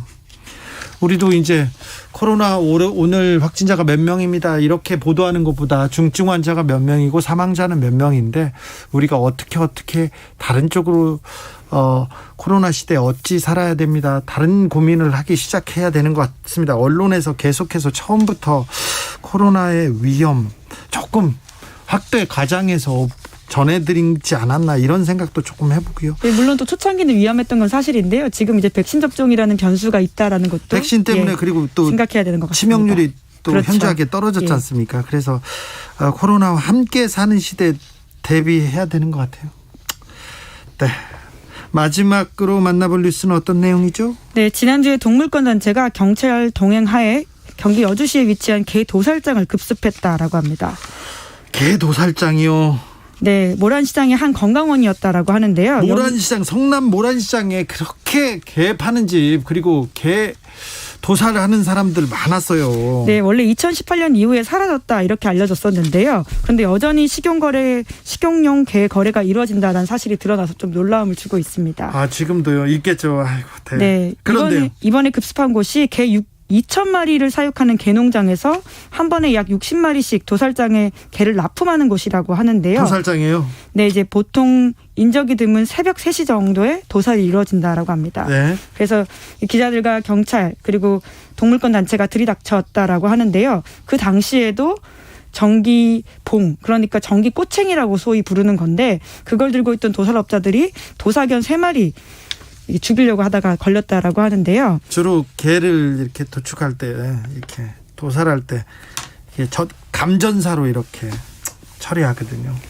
네, 그래서 관련된 단체들 조사에 따르면 이러한 6곳에 잠입조사해서 지난 9일에 공개한 바는 8개월 동안 이런 조사를 했고요. 대부분의 개들이 이렇게 전기 쇠코챙이를 통해서 감전사한다라고 합니다. 그리고 동종의 동물이 보는 앞에서 죽음을 당한다라고 하고요. 네, 그거 성남 모란시장에서 팔리고요. 네, 거기를 대표적으로 꼽을 수 있죠. 자, 다른 곳도 있고요. 우리나라에서 개 도살은 법적으로는 어떻게 돼 있습니까? 이 불법으로 규정한 현행법은 없다라고 하는데요. 예. 다만 개를 도살하는 거의 모든 방법이 동물보호법 위반이라고 볼 수 있습니다. 예. 왜냐하면 지난해 대법원 선고 때문인데요. 전기 꼬챙이로 개를 감전시켜서 도살한 개농장 주인에게 유죄를 선고했습니다.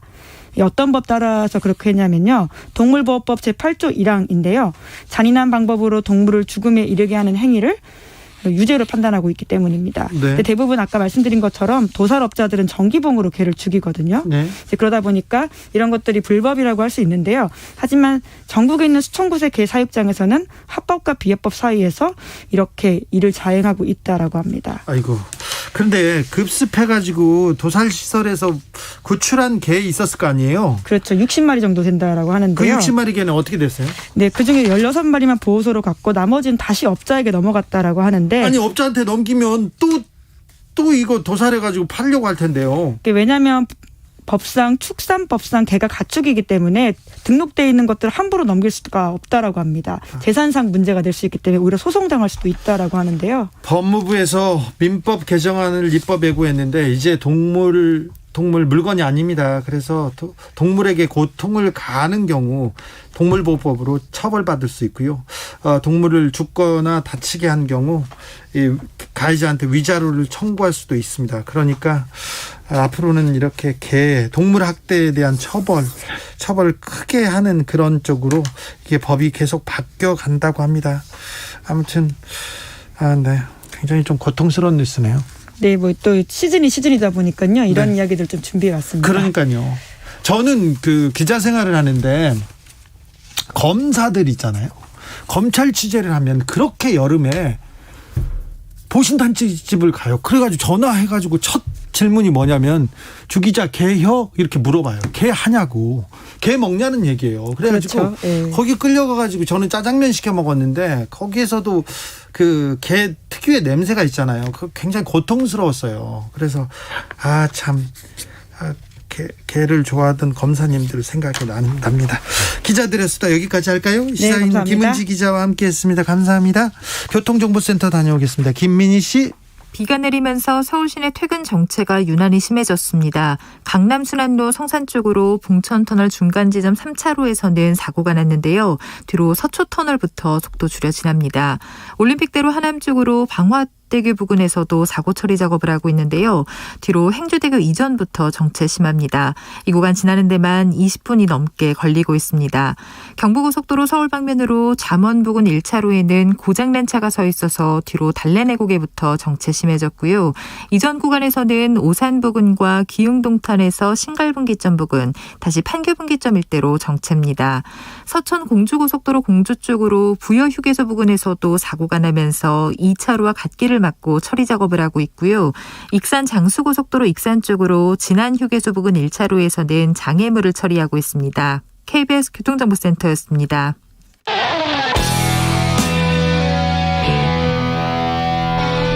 스치기만 해도 똑똑해진다. 드라이브 스루 시사 주진우 라이브.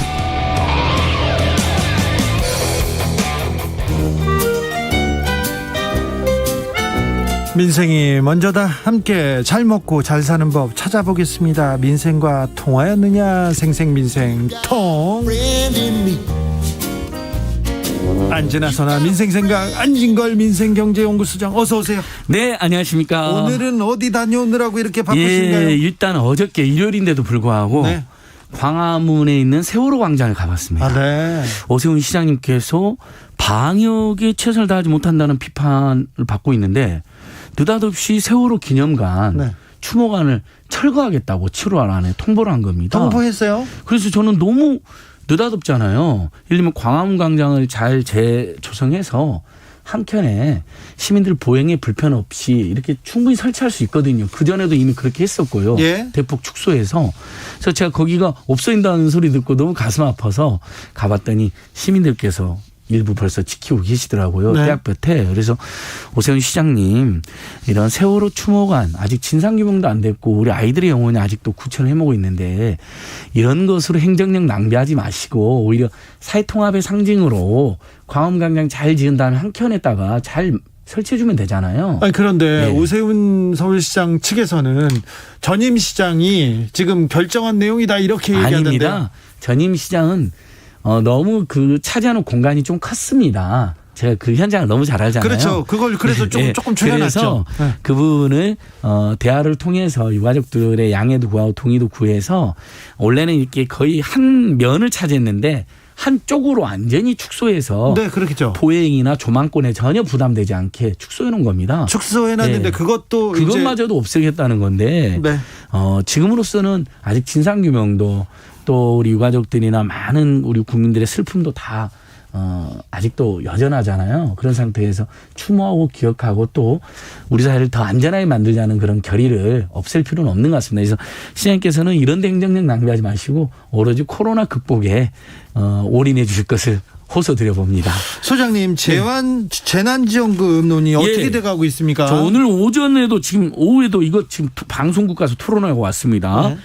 정말 저는 제가 제일 주력하고 있는 이슈죠. 네. 우리 애청자들 중에서도 이건 의견이 좀 가립니다. 이건 네. 선악의 대결이 아니니까 네. 제 그럴 수 주장하고 다르다 하더라도 좀 편안하게 들으셔야 될 것 같아요. 네, 왜냐하면 여론조사 해보면 전 국민에게 다 주자는 여론이 더 많이 나올 때도 있고 오늘 밝힌 여론조사에는 또 선별해서 더 주자는 의견이 더 많이 나오기도 했어요. 이게 우리 국민들께서도 이 부분에 대해서 의견이 분분하시고 치열하게 토론 중이신 거거든요. 네. 근데 다만 이게 2차에서 4차는 선별로 이미 줬다. 예. 피해자들에게 더 많이. 네. 1년 반 동안 우리 국민들 모두 고생한 것에 대한 위로와 응원 그리고 다 같이 으쌰으쌰해서 이 길을 극복하자는 격려의 차원이라면 모두에게 좋아한다는 게 저희의 의견입니다. 네. 변수가 하나 생겼죠. 다만 방역 단계가 지금 악화되어 있기 때문에 지급 시기는 늦추자는 겁니다. 괜찮습니다. 그러면 지급 시기 늦추면 지금 추경이 이번 주에 통과되는데 무엇부터 하느냐.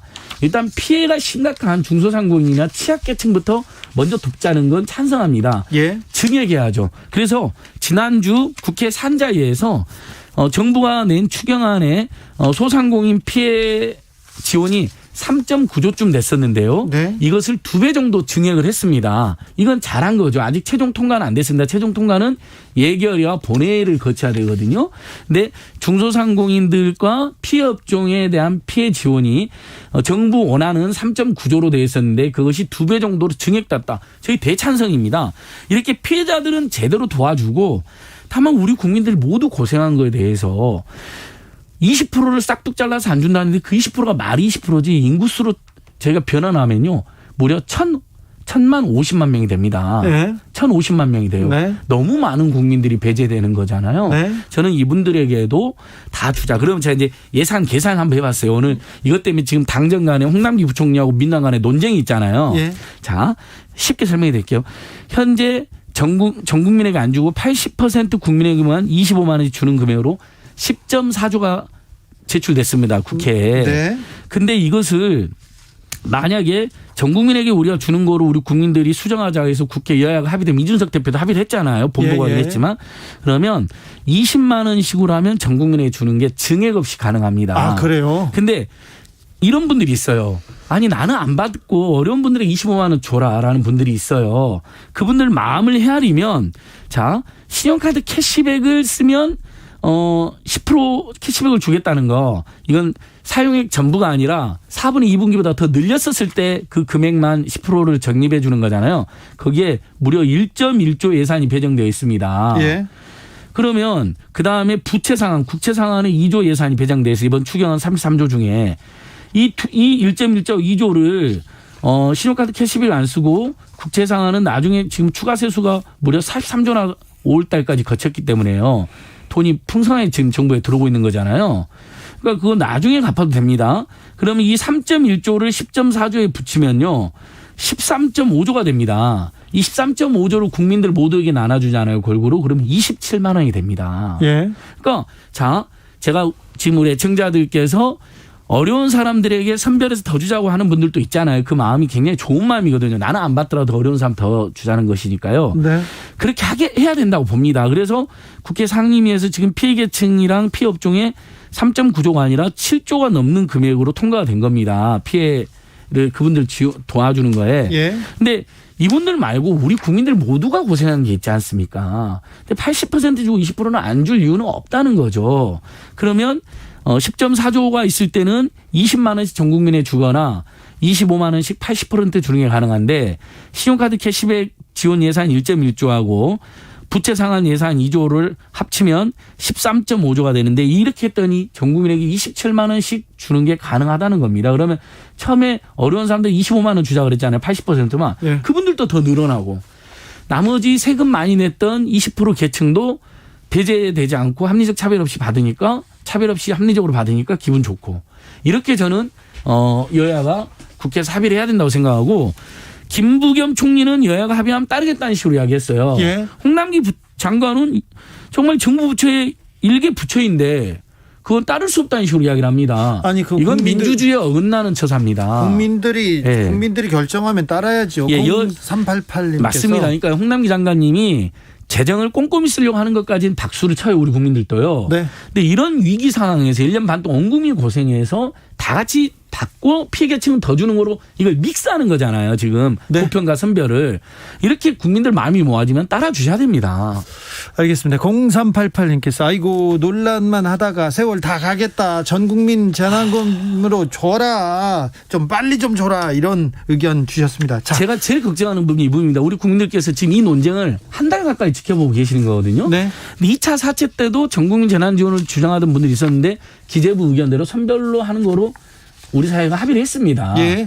세 번은 그렇게 했다면 이번에는 다시 전국민 재난지원금을 줘보고 그다음에 그렇게 해서 내수 활성화 성과가 있을 거 아닙니까? 방역당에 성공한 다음에. 네. 그래서 그 성과를 다 같이 누리고 근데 코로나가 아직도 안 없어서 피해자가 더 생기면 6차 때는 선별해서 피해자들 주면 되잖아요. 그러니까 그러자고요. 모든 게 보편으로 하자는 게 아니거든요. 저희가요. 경우나 상황에 맞게 탄력적으로 유연하게 하자는 겁니다. 알겠습니다. 네. 자, 내년 최저임금이 9,160원으로 결정됐습니다.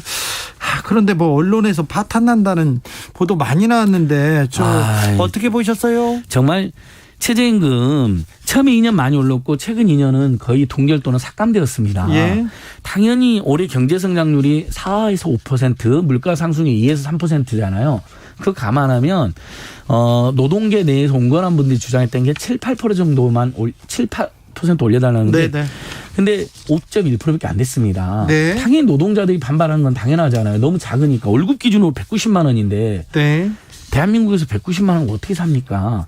저는 그래서 노동계가 반발한 건 이해가 돼요. 예. 근데 사용자들이 반발한 건 도저히 이해가 안 되는데 자, 월급 190만 원 보고 자기들 보고 살아봐라고 합시다. 절대로 못 삽니다. 아마 제일 먼저 데모할 겁니다. 네. 어떻게 살아야 되냐고. 네. 사용자들이요. 네. 그래서 오바마 대통령님이 옛날에 최저임금 인상할 때 반대하는 공화당이나 부자들한테 너희들이 그 돈으로 한번 살아봐라라고 한 유명한 이제 연설을 했는데 더 황당한 것은 조선일보 보도에 밤에는 저녁은 영업 못하게 하고 최저임금 5.1%나 올렸다라고 악담성 보도를 한 겁니다. 근데 이건 너무 가짜 뉴스인 게요. 지금 영업 제한과 영업 금지가 강화된 4단계는 지금 지난주 이번 주잖아요. 네. 이 최저임금 인상안은 언제 적용되나요, 앵커님? 이거 내년이지 않습니까? 내년이잖아요. 네. 그러니까 올해 영업 제한이나 영업 금지가 강화된 거, 방역된 거 악화돼서 그에 대해서는 피해 보상을 충분히 해달라, 손실 보상을 충분히 해달라고 주장하면 되는 것인데 네. 전혀 아무 상관없는 최저임금 내년도부터 5% 오르는 걸 갖다 붙여서 마치 이 정부가 중소상공인들을 죽이는 것처럼 보도를 한 겁니다. 이런 악담이나 가짜뉴스를 하지 말아야 됩니다. 저는 이 최저임금에 대해서 정경련이 적극적으로 나와서 주장하는 거 보고 굉장히 좀 놀랐습니다. 그 가짜뉴스 짧게 설명해 드릴게요. 자, 정경련에서 느닷 정경련 산하 한국경제연구원이라는 연구원에서 취업자가 뭐 30-40만 명이 줄어든다고 보도를 한 겁니다. 최저임금 회의할 때마다. 그러면 언론이 50개가 넘은 논리가 그걸 대세 특별한 겁니다. 똑같이 쓰죠. 근데 그분은 최저임금 전문가가 아니에요. 어떤 교수한테 맡겼는데. 근데 오히려 2018년도는 최저임금 많이 올랐잖아요. 취업자 숫자가 늘었죠. 10만 명이 늘어났고요. 또 그다음에 최저임금 많이 오른 2019년도 취업자가 30만 명이 늘어났습니다. 그러니까 최저임금이 늘면 아주 영세사업장에서 일부 어쩔 수 없이 부분적 해고가 있는 경우가 있습니다. 근데 그 경우도 대부분 노동시간을 단축하는 것으로 해결하는 것으로 우리가 파기됐고요. 그냥 함부로 안 자릅니다. 다 아는 직원들이니까 사정을. 그다음에 설령 일부 해고가 있다 하더라도 전체적으로 내수경제가 활성화된다든지 이런 것으로 해서 다른 데로 흡수가 되는 겁니다. 인원이. 그러니까 그 맥락을 보고 이야기했는데 느닷없이 추정치로 30만 명이 잘린다는 거예요. 그러면 언론에서 다 쓰죠. 그걸 언론에 받았어요. 근데 한국경제연구원은 정경련 산하연구원이니까 그것을 밝혀줘야 될 거 아닙니까? 재벌이나 대기업 입장을 일방적으로 대변하는 연구기관의 연구 발표라고. 근데 마치 객관적인 연구처럼 막 대서특필한단 말이죠. 그러면 국민들께서는 그걸 보며 최저임금 이런 경제에 큰 타격이 되겠구나라고 오해를 하실 수가 있잖아요. 저는 최저임금 인상론이나 인상 소폭론이나 대폭론 다 일리가 일부 있다고 봐요. 그렇죠. 대신에 가짜 뉴스나 황당한 근거를 제시하면 안 되잖아요. 우리 국민들이 합리적으로 판단할 수 있게 도와줘야죠, 언론이라면. 아무튼 벼랑 끝에 몰린 자영업자 소상공인 분들 많이 있다는 거 압니다. 그런데 이분들까지 좀 잘 살피고 지원할 필요는 분명히 있습니다. 이거는 정부에서 좀 다른 또 방법을 내야 되고요. 그렇죠. 일자리 안정자금을 증액한다거나. 그리고는 또 어려운 노동자를 위해서 최저임금은 조금 올라야 되는데 좀 올해 또 안타까웠습니다. 그래서 자영업자들 지금 어려우니까 건보료 5개월치 할인을 받을 수가 있습니다. 올해 이제 건보료가 지금 내고 있잖아요. 이게 너무 비싸잖아요. 작년에 되게 힘들었는데 그걸 신고하면 건보료가 7개월치가 줄어듭니다. 아니 5개월치가 줄어듭니다. 알았어요. 그건 작년 소득이 줄어든 걸 신고해라는 거예요. 건보공단에. 인터넷에서 찾았게. 그러니까 지역가입자들 꼭 신고하십시오. 소득 줄어들었다면요. 알겠습니다. 생생민생통 안진걸 소장 함께했습니다. 오늘도 말이 많았습니다. 너무 아쉽습니다. 고맙습니다. 감사합니다. 오늘도 수고하고 지친 자들이여 여기로 오라. 이곳은 주기자의 시사 맛집 주토피아 주진우 라이브.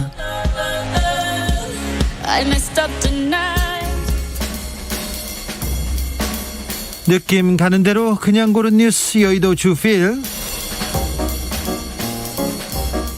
세계 곳곳 물불 안 가린 이상기후 재난 대비 시스템까지 쓸어갔다. 한겨레 기사입니다.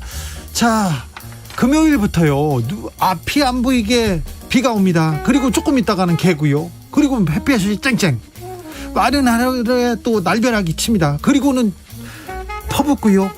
계속 기후 변화 우리도 느낄 수 있습니다. 서유럽에서는 1000년 만에 대홍수가 났어요. 그래서 독일, 벨기에 이런 견고한 시스템을 가진 서구 선진국들 한 번에 흙탕물과 함께 한 번에 쓰러지기도 했습니다. 200명 가량 숨지게 되었고요. 미국, 캐나다에서는 전례 없는 폭염과 산불 이어지고 있습니다. 자, 기후변화로 인해서 올해는 더 기상학적으로 극단적인 현상들이 더 극단적으로 변한다고 합니다. 기후변화가 먼 미래가 아니라 지금 오늘 벌어지고 있는 사건으로 인식해야 됩니다. 지금 그렇습니다. 우리도 그렇습니다.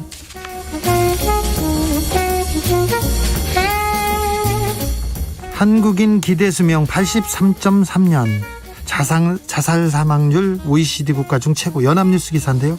OECD에서 여러 지표를 이렇게 보냈습니다. 그런데 우리나라 국민의 기대수명은 83.3년입니다. 그러니까 보통 사람들은 83세까지는 산다는 거죠. 남성은 80세고요. 여성은 86.3세입니다. 여성이 한 6년 이렇게 더 삽니다. 그런데 이것도 가슴 아픈데 OECD 국가 중에 우리 자살 사망률이 독보적으로 1등입니다. OECD 평균 국가에 비해서 배 이상 높습니다. 이거는 우리 사회가 건강하지 않다는 거 이렇게 보여줍니다. 계속 보여줍니다. 우리나라 국민 한 명이 이렇게 병원은 제일 많이 가고요. 많이 가는데 의사는 또 아주 좀 국가 평균에 미치지 못하게 의사 수는 적습니다. 그런데 의료비 지출은 또 OECD 평균보다 낮습니다. 그러니까 의사는 부족한데 의료 혜택은 누리고 있고 의료보험 혜택도 잘 누리고 있다, 이렇게 보면 될 것 같습니다. 오래 사는데 참 축복해야 되는데 이게 참 걱정이에요. 준비를 잘해야 되는데 잘 하고 계시죠? 주진우 라이브 여기서 마칠 시간입니다. 넥스트에 우리 앞에 생이 끝나갈 때 들으면서 저는 여기서 인사드리겠습니다. 본방사수 인증퀴즈, 오늘의 정답은 3번 여의도였습니다. 3번 여의도였습니다. 햄버거 세트 받아가세요. 주진우 라이브 홈페이지에 올려놓을 테니까요. 다 받아가십시오. 못 받으신 분 후회하지, 실망할 필요 없어요. 내일 또 도전하시면 됩니다. 저는 내일 오후 5시 5분에 들어옵니다. 지금까지 주진우였습니다.